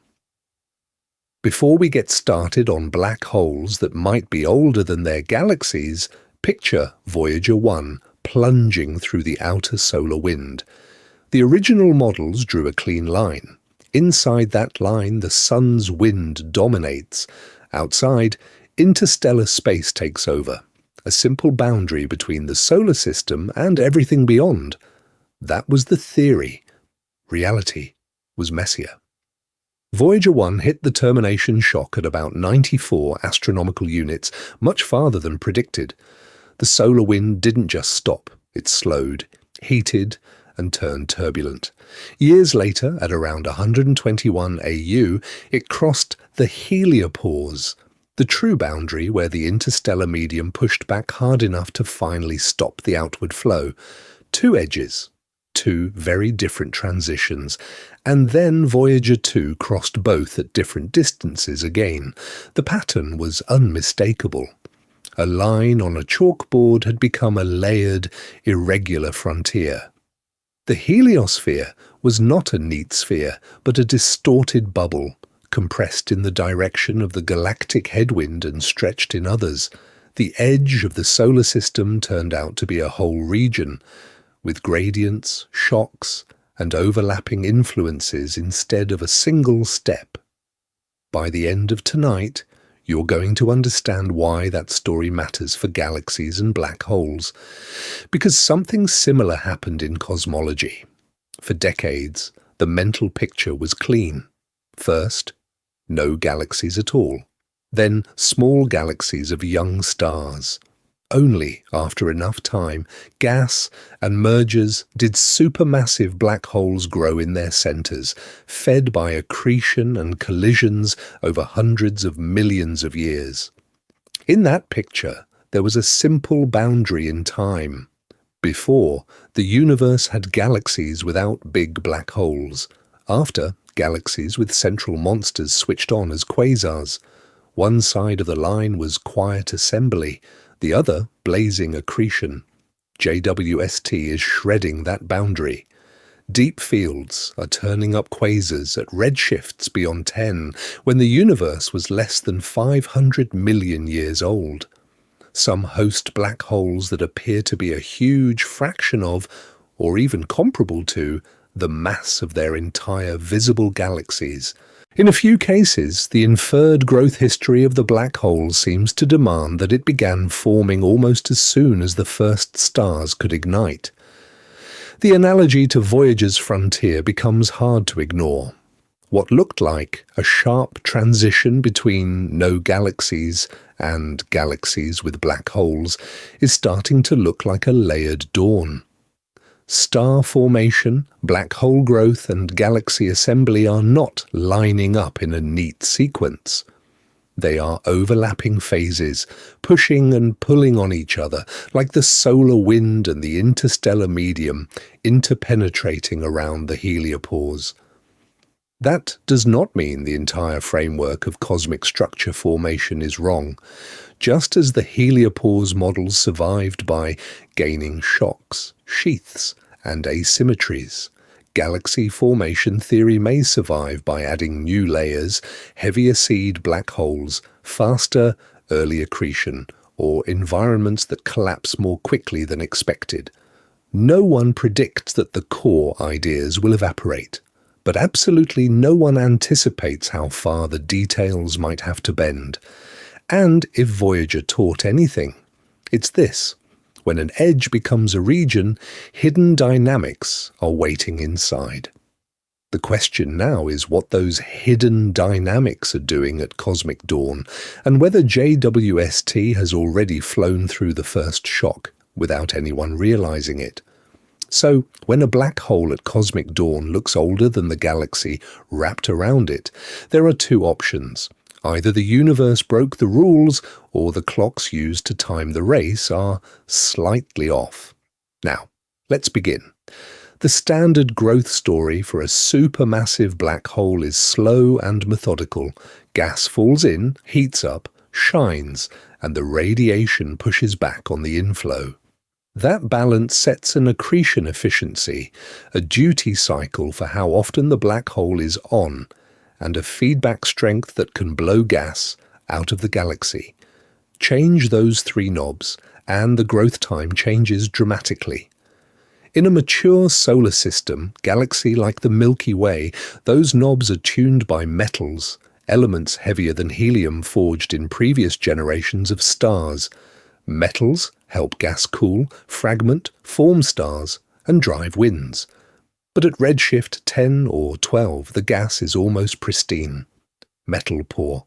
The same physics that governs black hole growth near familiar planets might not apply in that earlier, cleaner space. Scientists usually assume a conservative accretion efficiency, a fixed fraction of rest mass energy radiated away as light.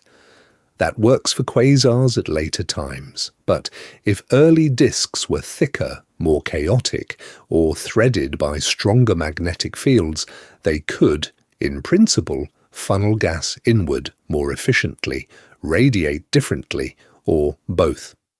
A black hole that eats more cleanly or wastes less energy as light can double its mass faster, without violating any cosmic speed limit.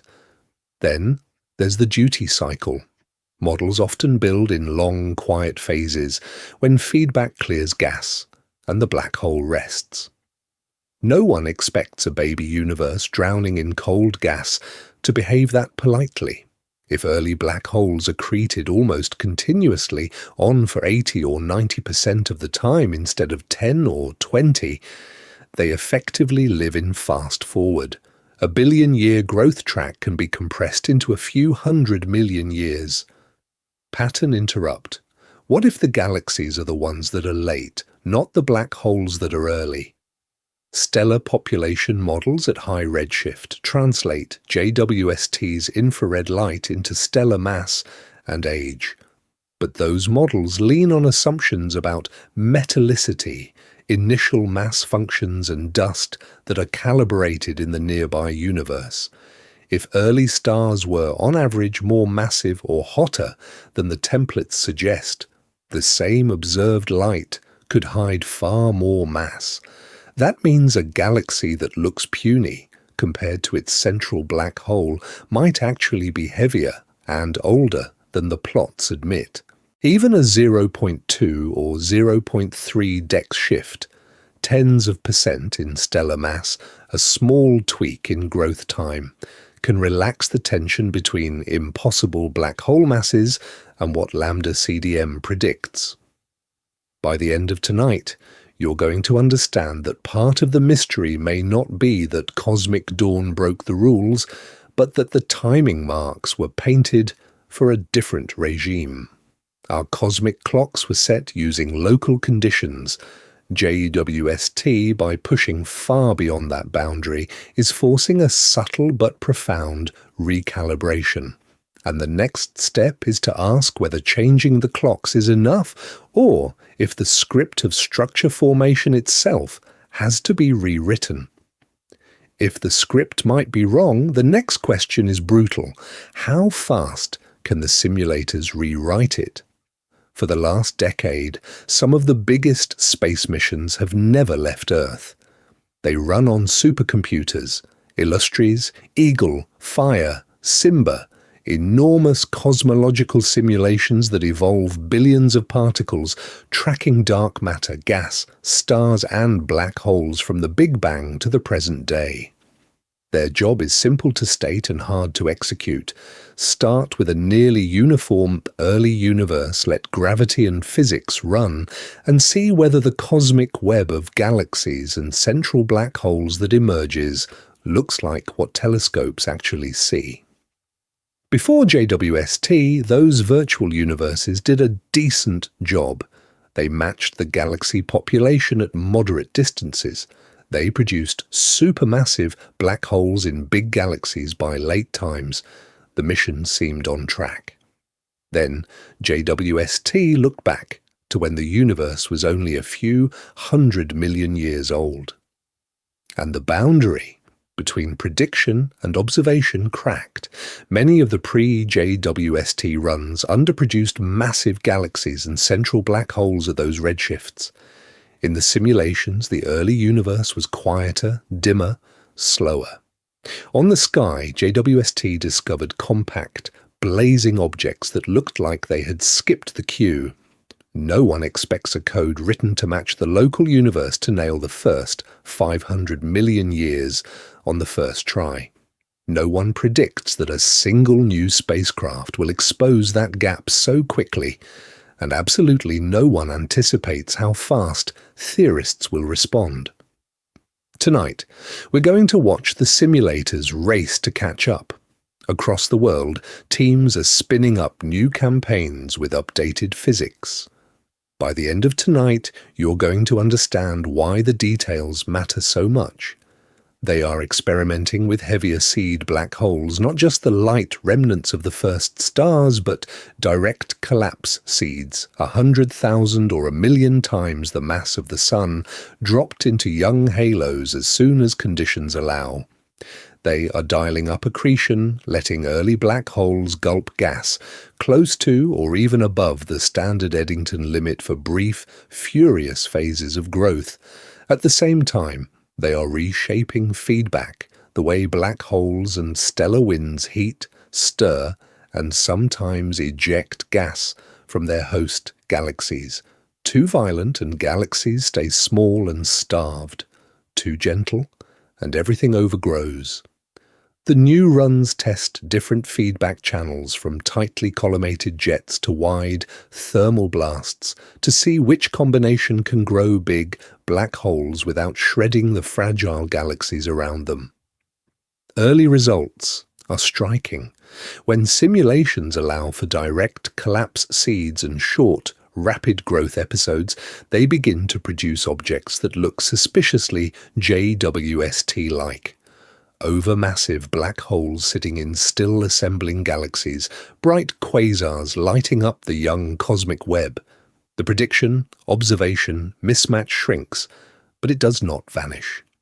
Now, let's begin to see the deeper pattern. This is not a one-way correction. It is a loop. Observations challenge the models. The models predict new signatures, how many faint satellites should orbit these early giants, what the surrounding gas should look like, how the cosmic wind of ionizing photons should carve bubbles in the intergalactic medium. Then telescopes go hunting for those signatures. The real question is, what happens when the next round of JWST deep fields and the next generation of simulations still disagree in ways no one expects? So what happens if the universe keeps refusing to match the simulations? Then you do what explorers have always done in space. You build new ships. JWST is the first flagship in this new campaign, not the last. The next wave of observatories is already on the launch pad, on the drawing board, and rising from mountaintops. Before we get started on those, hold the scale in your mind. JWST pushed human vision to the first few 100 million years. The telescopes coming next are designed to turn that hazy frontier into a mapped landscape, to trace where the earliest black holes lit up the cosmic night and how their galaxies tried to keep up. In orbit, the Nancy Grace Roman Space Telescope will take JWST's tiny deep fields and explode them into panoramas. Designed as a wide-field infrared surveyor, Roman will scan huge swaths of sky with near JWST resolution, catching rare, bright quasars powered by young supermassive black holes and the more ordinary galaxies around them. Designed for dark energy and exoplanets. Repurposed, in part, as a census taker for the infant universe. On the ground, the extremely large telescope in Chile, the 30-meter telescope, and the giant Magellan telescope aim their segmented mirrors at those same targets. Their apertures are so vast that, with adaptive optics, they can rival or even surpass space telescopes in sharpness. That means actually separating the glare of a quasar from the faint starlight of its host, measuring how fast gas orbits and weighing the black hole against the galaxy, trying to contain it. This is where high-resolution imaging and spectroscopy become scalpels. Scientists will dissect light into thousands of spectral lines, revealing chemical fingerprints, gas temperatures, and velocities. Expectation: a smooth blend of galaxy and black hole. Reality: distinct components, outflows, and winds that show exactly how energy from the central engine batters the surrounding system. But the next revolution may not look like a picture at all. It will sound more like a dial slowly turning across the sky. 21-centimetre cosmology, using arrays like Hera in South Africa and the square-kilometre array spanning continents, listens for the faint radio whisper of neutral hydrogen from the era of reionization. As early galaxies and black holes ignite, their radiation carves bubbles in that hydrogen fog. Map the 21-centimetre signal, and you map where the universe first heated up. Now, let's begin to combine everything. Roman and JWST in the infrared, giant ground-based telescopes in visible and near-infrared, radio arrays tracing hydrogen, future X-ray missions like Athena or Lynx-class concepts catching the high-energy glow of accretion disks and jets. No one predicts that a single wavelength will tell the full story. Only when radio, optical, infrared, and X-ray data are layered together will the true impact of these early engines on their cosmic neighborhoods become clear. Tonight, we're going to treat JWST as Chapter 1 of a much longer mission, a decades-long effort to chart the universe's first billion years in forensic detail. By the end of tonight, you're going to understand that the paradox of a black hole older than its galaxy is not an endpoint. It is a starting gun. The real shock comes when these next-generation observatories agree on something that absolutely no one anticipates. So instead of thinking of galaxies as proud parents and black holes as their late, problematic children, try flipping the script. Imagine a universe where the downtown comes first. A single, blazing city core appears in the dark, and only later do the suburbs, highways, and quiet neighborhoods grow out around it. Tonight, we're going to treat those early black holes as the universe's first cities, not the skyscrapers inside the city itself. A dense, chaotic downtown district where all the energy, traffic, and decisions are concentrated. In this picture, the galaxy is what happens when that downtown starts throwing out roads, drawing in commuters, and building ring after ring of development. Now, let's begin. In the old metaphor, galaxies are already thriving metropolises, stars are the buildings, gas is the infrastructure, and the central black hole is a late-stage skyscraper that goes up once the city is rich and crowded. That fits the standard model. Matter collapses into halos, stars ignite, disks form, and only then does a central black hole gradually grow. It's neat. It's orderly. No one predicts the skyscraper shows up before the streets, but JWST is forcing a different image. Some of the earliest quasars it has discovered look like overbuilt downtowns sitting in half-finished towns. The black hole is enormous, radiating like 1 billion suns, while the visible galaxy around it looks small, underdeveloped, almost improvised. Expectation, city first, downtown later. Reality, downtown first, city scrambling to catch up. In the city analogy, gravity is the zoning law that never sleeps. The black hole's pull is the reason orbits curve the way highways bend toward the center. But it is more than a sink. It is an energy hub. As gas spirals in, it heats up, launches winds and jets and floods the surroundings with radiation. That's power plants, data centers, and financial districts all rolled into one, reshaping the skyline, deciding which neighborhoods boom and which remain dark. Before we get started on equations and simulations, picture the early universe as a vast, unlit continent. No roads, no streetlights. Just a few isolated downtowns suddenly igniting, quasars blazing in the void, their light cutting through hydrogen fog long before the full city grid exists. Around each one, filaments of gas begin to flow like highways at rush hour, feeding the core, seeding new districts of stars. Pattern interrupt.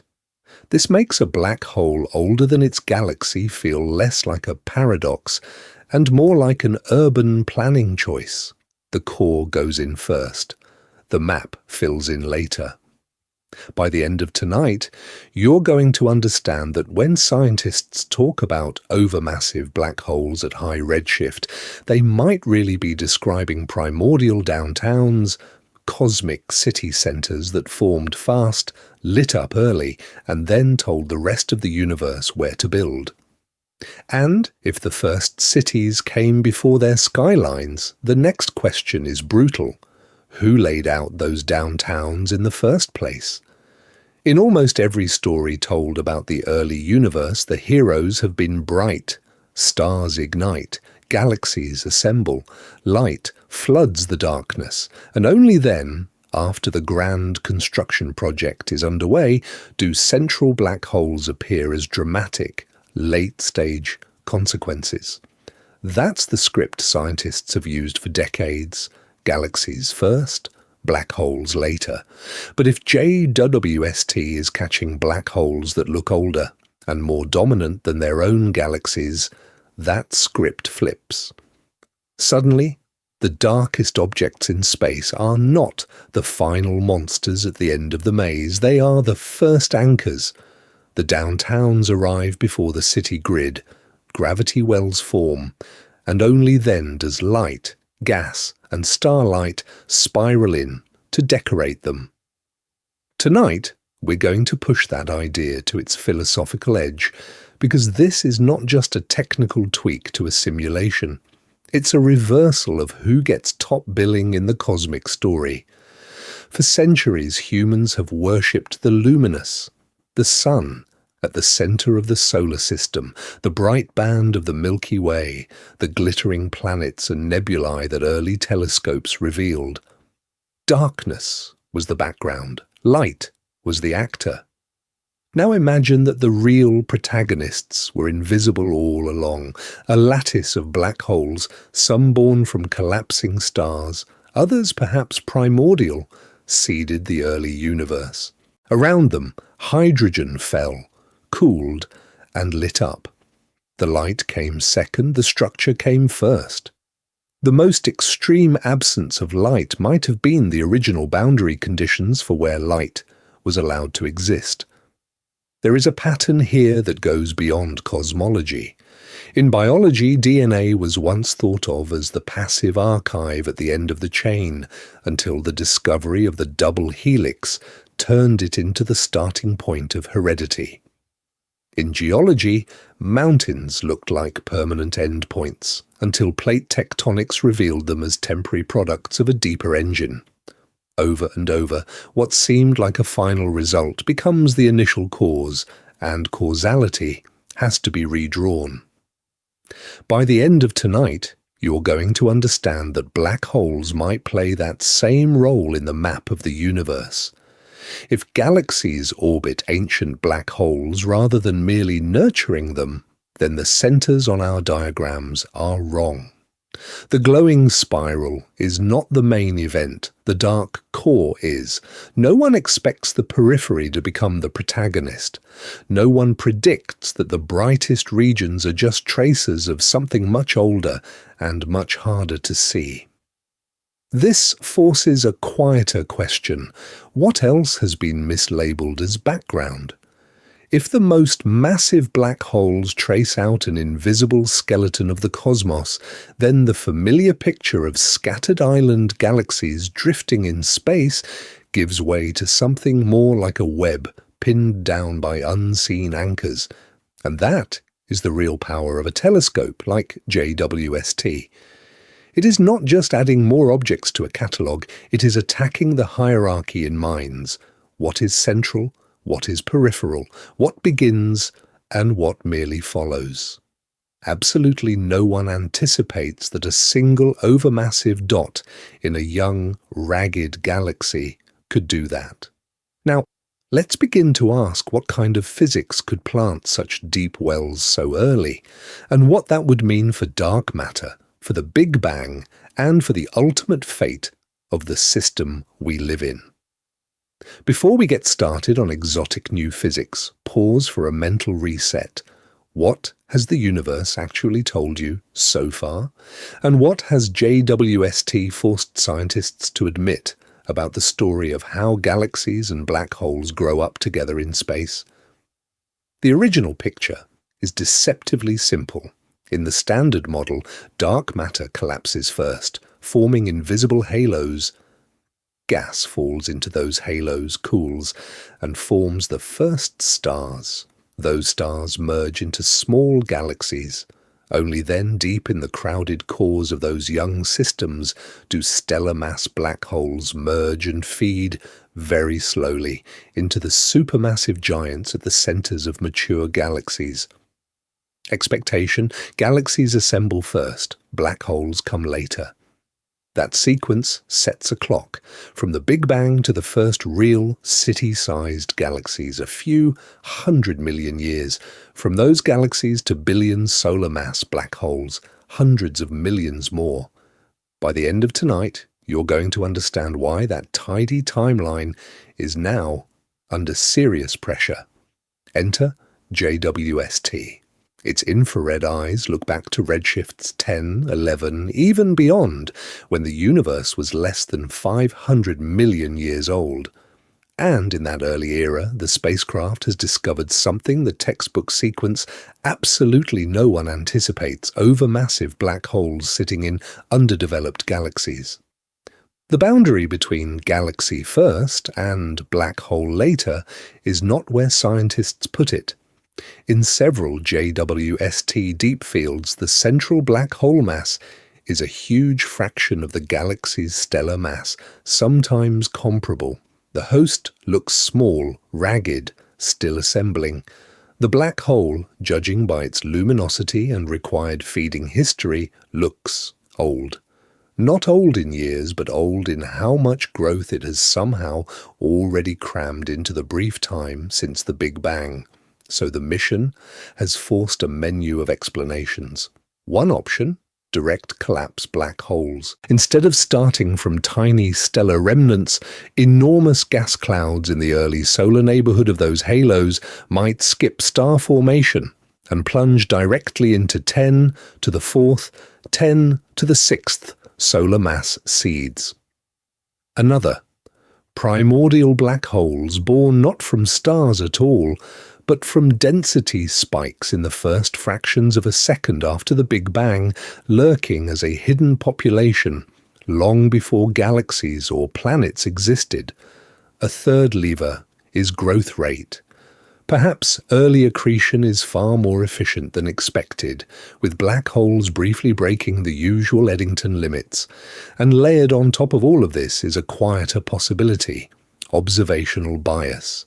JWST is exquisitely good at finding bright, actively feeding quasars, so maybe it is seeing the loudest black holes long before the rest of their galaxies have lit up.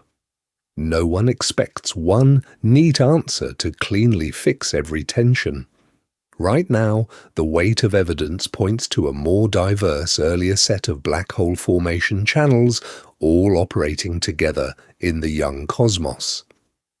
If you can now explain, even in words, how a black hole might appear older than its galaxy, your mental model is already ahead of where the field stood just a few years ago. Now, let's begin to push this further. What if some of those ancient wells are not just early, but truly primordial? So, when a black hole looks older than its galaxy, the first question is deceptively simple. Older than what, exactly? Before we get started on exotic physics or broken cosmology, there's a quieter revolution happening in the background. The word birth is being stretched. In astronomy, birth is not a single moment. It can mean the first clump of dark matter that becomes gravitationally bound. It can mean the first generation of stars igniting. It can mean the first time a central black hole turns on as a quasar. Or it can mean the first instant that whole system becomes bright enough for a telescope to catch from across cosmic time. Each of those milestones lives at a different cosmic address. By the end of tonight, you're going to understand why that matters. Because JWST is not just finding strange objects, it's forcing scientists to admit that the cosmic timeline drawn in textbooks was more of a sketch than a photograph. In the standard picture, dark matter collapses first, forming invisible halos, gas falls into those halos, cools, and forms stars. Over tens to hundreds of millions of years, repeated rounds of star formation, supernova explosions and mergers build what we'd call a recognizable galaxy. Somewhere in that process, dense star clusters and gas in the center feed a seed black hole, which slowly grows into a supermassive one. Designed for a neat sequence: halo, stars, galaxy, then black hole. But reality is messier. A black hole can form in a tiny, early halo that would never make anyone's coffee table poster of a grand spiral galaxy. A few tens of thousands of solar masses in stars, a dense gas core, and one runaway collapse or massive stellar remnant is enough. The halo is real. The black hole is real. The galaxy is there in embryo, but far below the brightness we usually require to give it a name. Tonight, we're going to treat those embryos seriously. Astronomers already talk about proto-galaxies and pre-galactic seeds, small, dim systems where the architecture of a future galaxy is present in outline, but the building is still under construction. No sharp boundary, just a continuum from barely there clumps to chaotic star-forming knots, to the majestic disks and ellipticals that dominate the modern universe. Here's the pattern interrupt. When JWST sees a blazing quasar wrapped in a faint, undersized host, the instinct is to say the black hole is too old, or the galaxy is too young. But that language hides a choice. If birth is defined by the first bound halo, then the system may be older than its starlight suggests. If birth is defined by when we first see mature, ordered structure, then the black hole really does look like it got a head start. No one expects a single definition to survive this onslaught of data. No one predicts that a galaxy's life can be reduced to one timestamp. And absolutely no one anticipates that the most powerful space telescope in history would push us toward process-based identities. Galaxies, as evolving flows of matter and radiation, black holes as evolving engines within them. In that view, an older black hole is not necessarily a paradox. It's a sign that the engine turned on during the proto-galactic phase, long before the visible city of stars was fully built. The tension does not vanish, but it moves from "this cannot exist" to "this formed earlier in the continuum than expected." Now, let's begin to ask an even sharper question. What if some engines were installed before there was any building at all? What if that sharper question has an even sharper edge? Not a single moment when the universe flips from off to on, but a whole frontier of overlapping beginnings, the way Voyager discovered that the edge of the solar system is a region, not a line. Before we get started, remember what those spacecraft revealed: the termination shock, the heliosheath, the heliopause. Scientists expected a clean shell where the solar wind stopped and interstellar space began. Instead, they discovered layers, gradients, and tangled magnetic fields. A fuzzy, dynamic boundary that depends on time, direction, and solar activity. Tonight, we're going to apply that same lesson to the beginning of cosmic structure. The standard picture once sounded neat. First, a dark, nearly featureless universe. Then, after a cosmic dawn, gas cools, galaxies assemble, and only then do central black holes slowly grow. Expectation, phase A, then phase B, then phase C. Reality. According to JWST, everything is happening at once. Deep in those infrared images at redshifts greater than 10, the telescope is catching galaxies less than 500 million years after the Big Bang.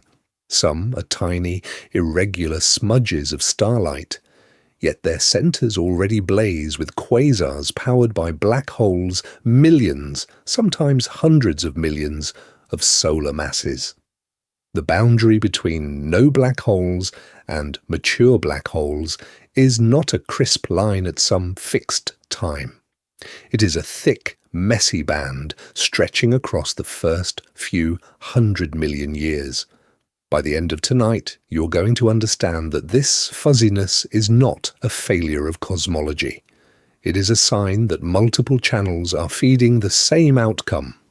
Some seeds likely come from the deaths of the very first stars. Collapsing cause a few tens or hundreds of solar masses that then gorge on gas. Others may form when entire clouds fall in on themselves directly, skipping stars altogether and jumping to black holes of 100,000 suns. And hovering in the background is the most radical option: primordial black holes born from density ripples in the Big Bang itself.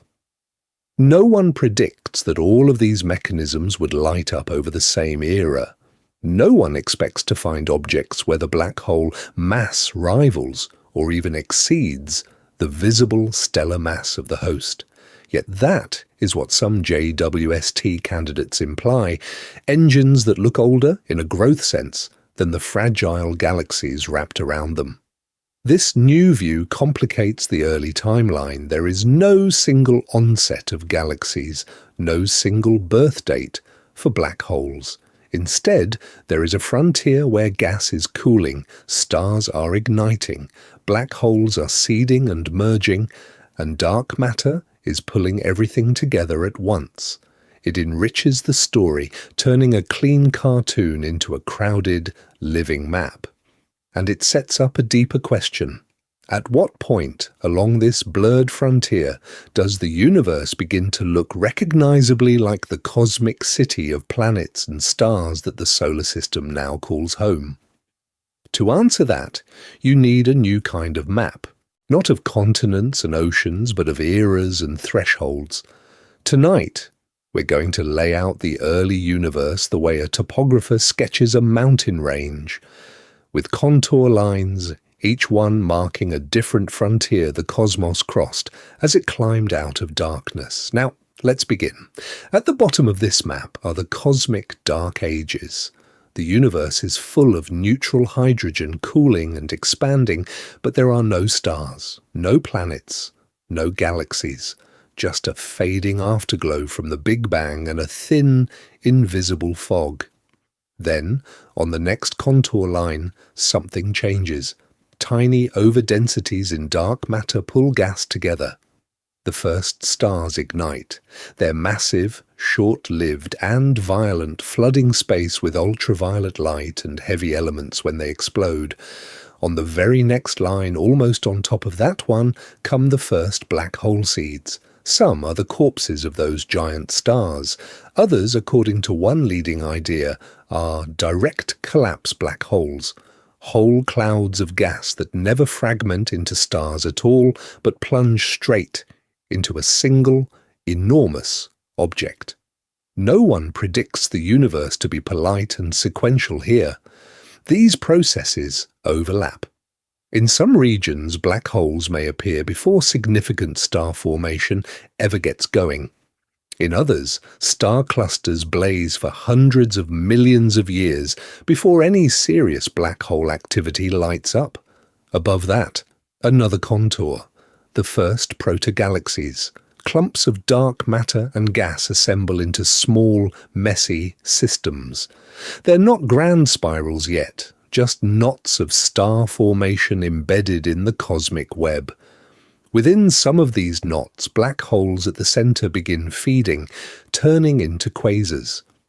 Their disks glow so brightly that, from across billions of light years, The entire galaxy looks like a single, blinding point. By the end of tonight, you're going to understand that these aren't clean, separate chapters. They're overlapping boundaries, onset of star formation, onset of black hole activity, percolation of ionized bubbles, and the emergence of large-scale structure. As early stars and quasars pour out radiation, they carve growing spheres of ionized hydrogen around them. Those bubbles expand, merge, and eventually percolate through the whole cosmos in a process called reionization, turning the universe from a neutral fog into a transparent medium. Picture the map now. Each phenomenon has its own contour lines across space and time. One for first stars, one for first black holes, one for fully ionized, one for galaxies above a certain mass. They don't line up neatly. They twist, cross, and loop like elevation lines wrapped around a chaotic landscape. JWST's paradoxical black hole is a bright dot on one of those lines. It sits far up the black hole mass contour, in a region where the galaxy growth contour should still be low.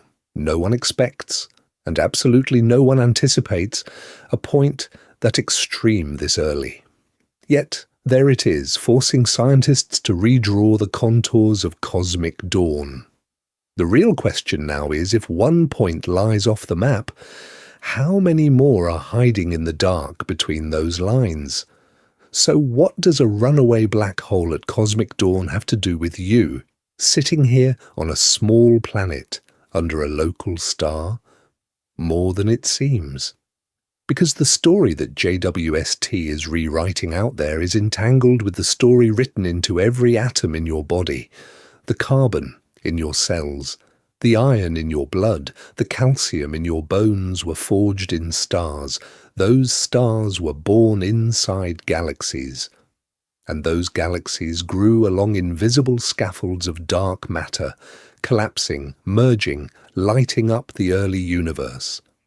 If some of those galaxies were already orbiting overgrown black hole seeds, then the nuclear furnaces that built you may trace their ancestry back to those seeds as well.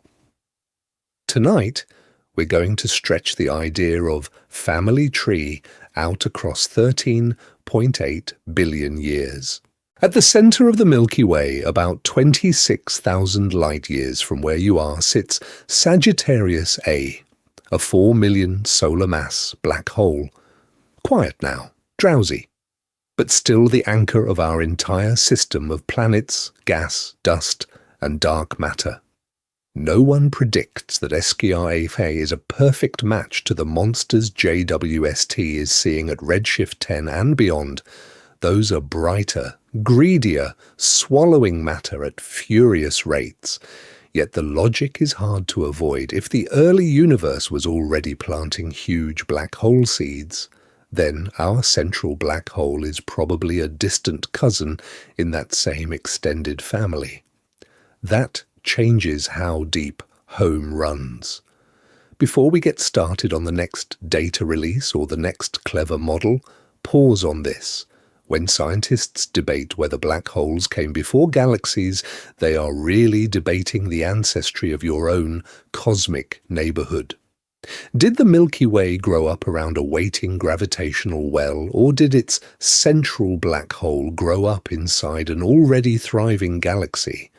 By the end of tonight, you're going to understand that this isn't just bookkeeping on a timeline. If black holes were the first heavyweights, they might have shaped where the first galaxies could form, how fast they grew, how the early cosmic wind of radiation and particles carved the large-scale boundary lines of structure. That, in turn, sets the stage for when stars like the Sun can appear, and when planets like Earth can hold steady orbits long enough for chemistry to wake up. Here is the pattern interrupt. For almost all of human history, the universe's childhood was invisible. No one expects to actually see it. People inferred, imagined, told stories. Now, A metal eye parked beyond the moon's orbit is returning direct images of that era. This is the first generation whose instruments can look past the glare of closer galaxies and witness the universe as a toddler. And you are not just a spectator. Every time you wrestle with these ideas, you are a temporary configuration of stardust, using a nervous system to model the cosmos that built it, a universe, looking back at itself. The mission is not only the spacecraft or the telescope.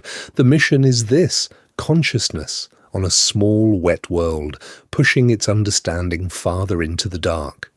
So when JWST finds a black hole that seems older than its galaxy, that paradox is your paradox. The question it raises about what came first is also a question about where you came from and where the story might go next. So when JWST hands you a black hole that seems older than its galaxy, it is not the first time a machine has walked up to the edge of a neat diagram and quietly erased the line. Tonight, we're going to connect that paradox to a longer story. Half a century of spacecraft pushing against boundaries that were never as sharp as textbooks made them look. Now, let's begin. In 1977, two nuclear-powered spacecraft left Earth with modest ambitions. Visit Jupiter, visit Saturn, map some moons, 5 years, and the mission is over. That is the expectation. The reality is very different. Gravity assists slingshot Voyager 1 and 2 through the outer planets, past rings and storms and geysers, and then out toward the invisible edge of the solar system, where the solar wind is supposed to stop and interstellar space is supposed to begin. The models show a clean shell, a termination shock at one distance, a heliopause at another. Inside is us, outside is them. But when Voyager finally reaches that boundary, the numbers refuse to cooperate. The termination shock is farther out than scientists predicted. The heliopause is not a smooth sphere, but a wrinkled, shifting surface.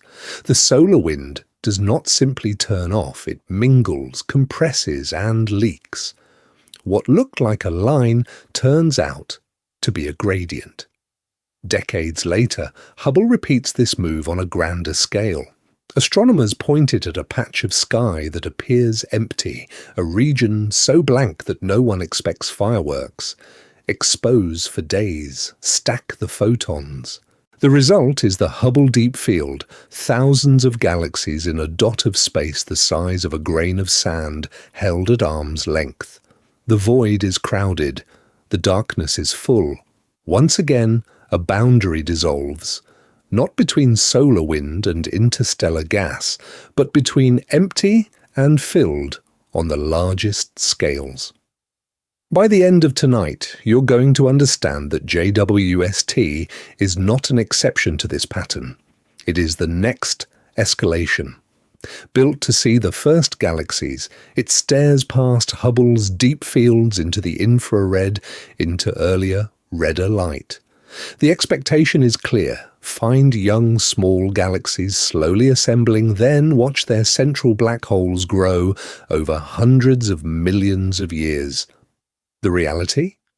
JWST discovers massive black hole candidates already in place when the universe is a few 100 million years old, in galaxies that look too puny and too late. From Voyager's crossing of the heliopause to JWST's mapping of cosmic dawn, the theme repeats. Map the edge of the solar wind, the edge moves. Map the edge of the observable structure, the emptiness fills with galaxies.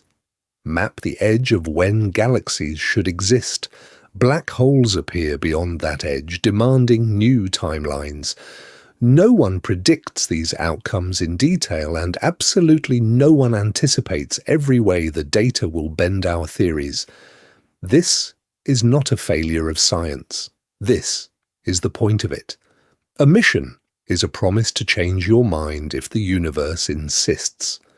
Each spacecraft, each telescope, is a formal invitation for the cosmos to argue back.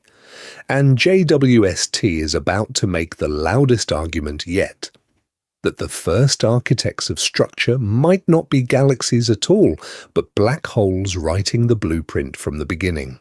So here is the new picture to carry with you. Galaxies don't always give birth to black holes. In the earliest chapters of Cosmic Time, it now looks like black holes may sometimes be the midwives of galaxies, helping pull the first islands of matter together out of the dark. The standard script is clean. First, tiny fluctuations in dark matter grow into halos. Gas falls in, cools, forms stars, and only after this long, luminous process do central black holes slowly assemble from stellar corpses and mergers. Expectation: galaxy first, black hole later. Reality, according to JWST's latest deep views of space, is messier. Because buried in those redshift 10 and 11 observations less than 500 million years after the Big Bang, scientists have discovered at least one candidate where the black hole looks too mature for its surroundings. The galaxy is small, chaotic, still putting itself together. The inferred black hole from the light of its quasar is already millions to hundreds of millions of solar masses. No one expects a central engine that massive in a system that young. By the end of tonight, you're going to understand that the exact numbers are less important than the pattern. The host galaxy doesn't seem to have had enough time, mass, or quiet stability to grow a black hole like that through the usual slow route. So something about the origin story has to change. One option is massive seeds. Instead of starting from a few dozen solar masses left by the first stars, some regions might have collapsed almost directly into black holes 100,000 times the mass of the Sun. Start big, and you don't need much time to look ancient. Another option is rapid accretion, where gas falls in at close to the maximum allowed rate, feeding the black hole continuously, with almost no breaks. A third, more radical path invokes primordial black holes, objects born not from stars or galaxies at all, but from violent density spikes in the first seconds after the Big Bang. Now, let's begin to reshape the intuition. Before we get started on the next discovery headline, forget the neat, single-file line of halo, then galaxy, then black hole.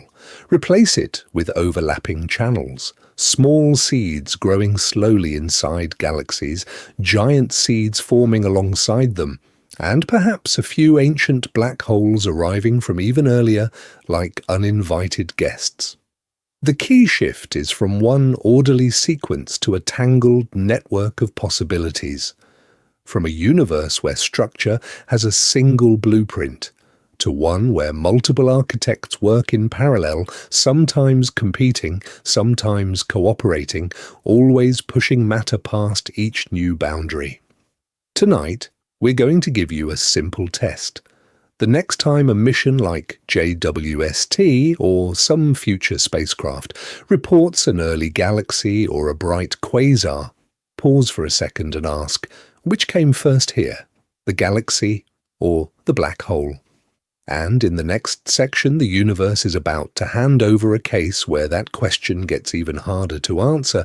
So if you're still here, after first stars, runaway quasars, and a black hole that seems older than its own galaxy, that says something. You just followed one of the strangest stories in modern cosmology, all the way from the smooth glow of the early universe to a single impossible object buried in JWST's data. At the beginning, the picture was simple. Galaxies form first, slowly assembling from dark matter and gas. Then, over hundreds of millions of years, central black holes grow by swallowing stars, gas, and other black holes. That's the tidy, step-by-step system scientists expected. But the moment JWST opened its infrared eye and looked back beyond redshift 10, reality pushed back. Now, you understand why a black hole can look older than its galaxy without breaking physics. You've seen how a direct collapse seed can jumpstart growth, how mergers and dense cold flows can turbocharge accretion, and how light from the early universe can trick our intuition about age. The paradox isn't that the universe failed. The paradox is that our models were too neat for a cosmos driven by gravity, chaos, and time. By the end of tonight, you're going to understand something else. Watching this far turns you into part of the mission. This is no longer just a story about distant space. It's about a species building a telescope so powerful it can watch the first structures ignite, then having the humility to admit when those structures do not match the simulation. Pattern interrupt. For a moment, forget the equations, the redshifts, the acronyms. Picture the actual scene, a newborn galaxy, only a few 100 million years after the Big Bang, fragile and small. At its center, a black hole already millions, maybe hundreds of millions, of solar masses, bending space so strongly that entire star systems orbit a darkness that formed before their city of stars was even finished. No one predicts that image the first time. No one expects a universe where the engines might be in place before the cars. And absolutely no one anticipates that a spacecraft parked 1 million miles from Earth, the James Webb Space Telescope, would force us to redraw the timeline of structure formation this quickly. So, where does this leave you standing at the boundary between what has been discovered and what comes next? JWST is still streaming back spectra, still catching light from galaxies and black holes that lived when the solar system was unthinkably far in the future. Somewhere in that data could be even stranger objects.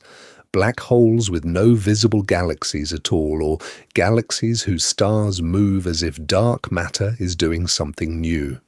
Tonight, we're going to ask for something simple.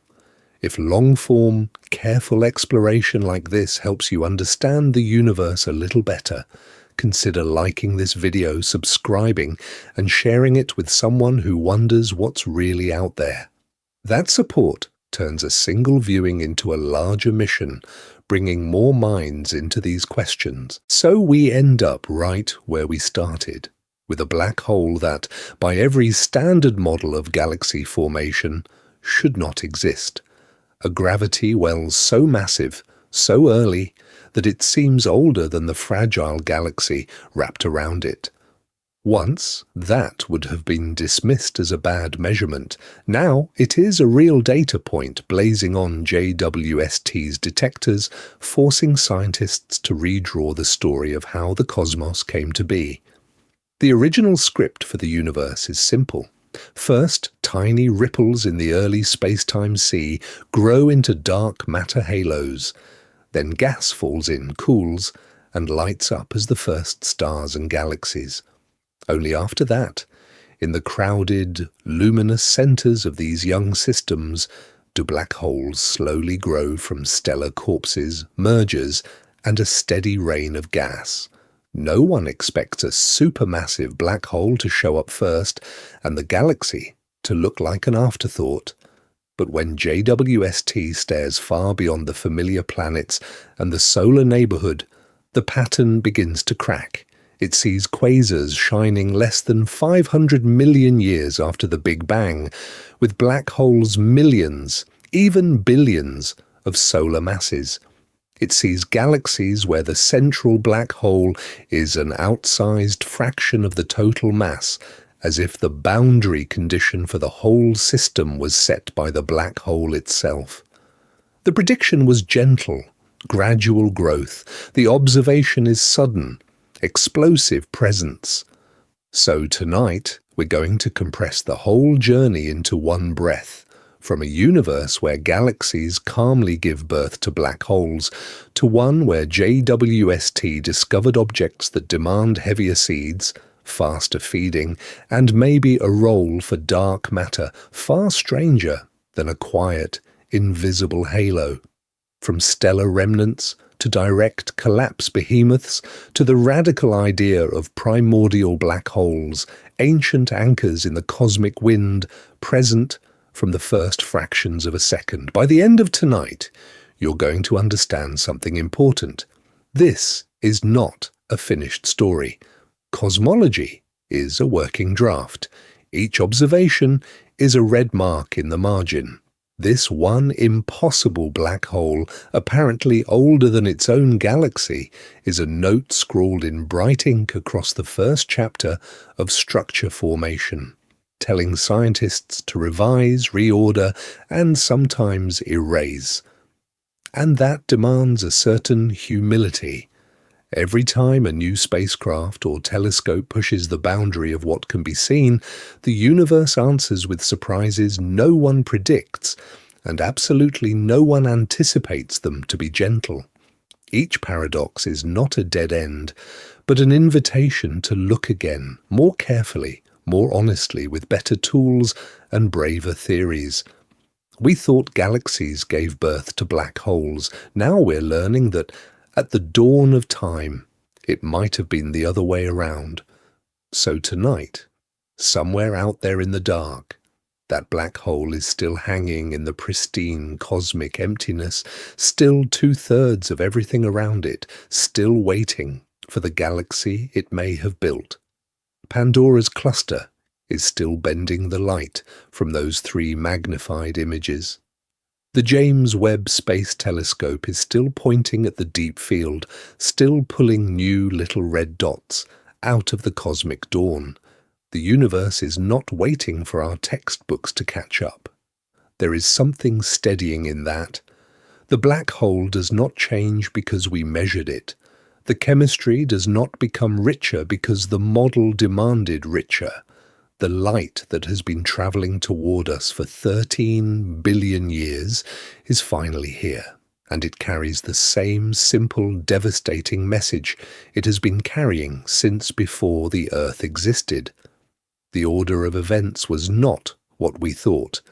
The destroyer was the architect, and somewhere out there the universe is still doing whatever it does, patiently, without us, waiting to be read. Sleep well tonight, and tomorrow we will continue to explore the deepest mysteries of the cosmos together.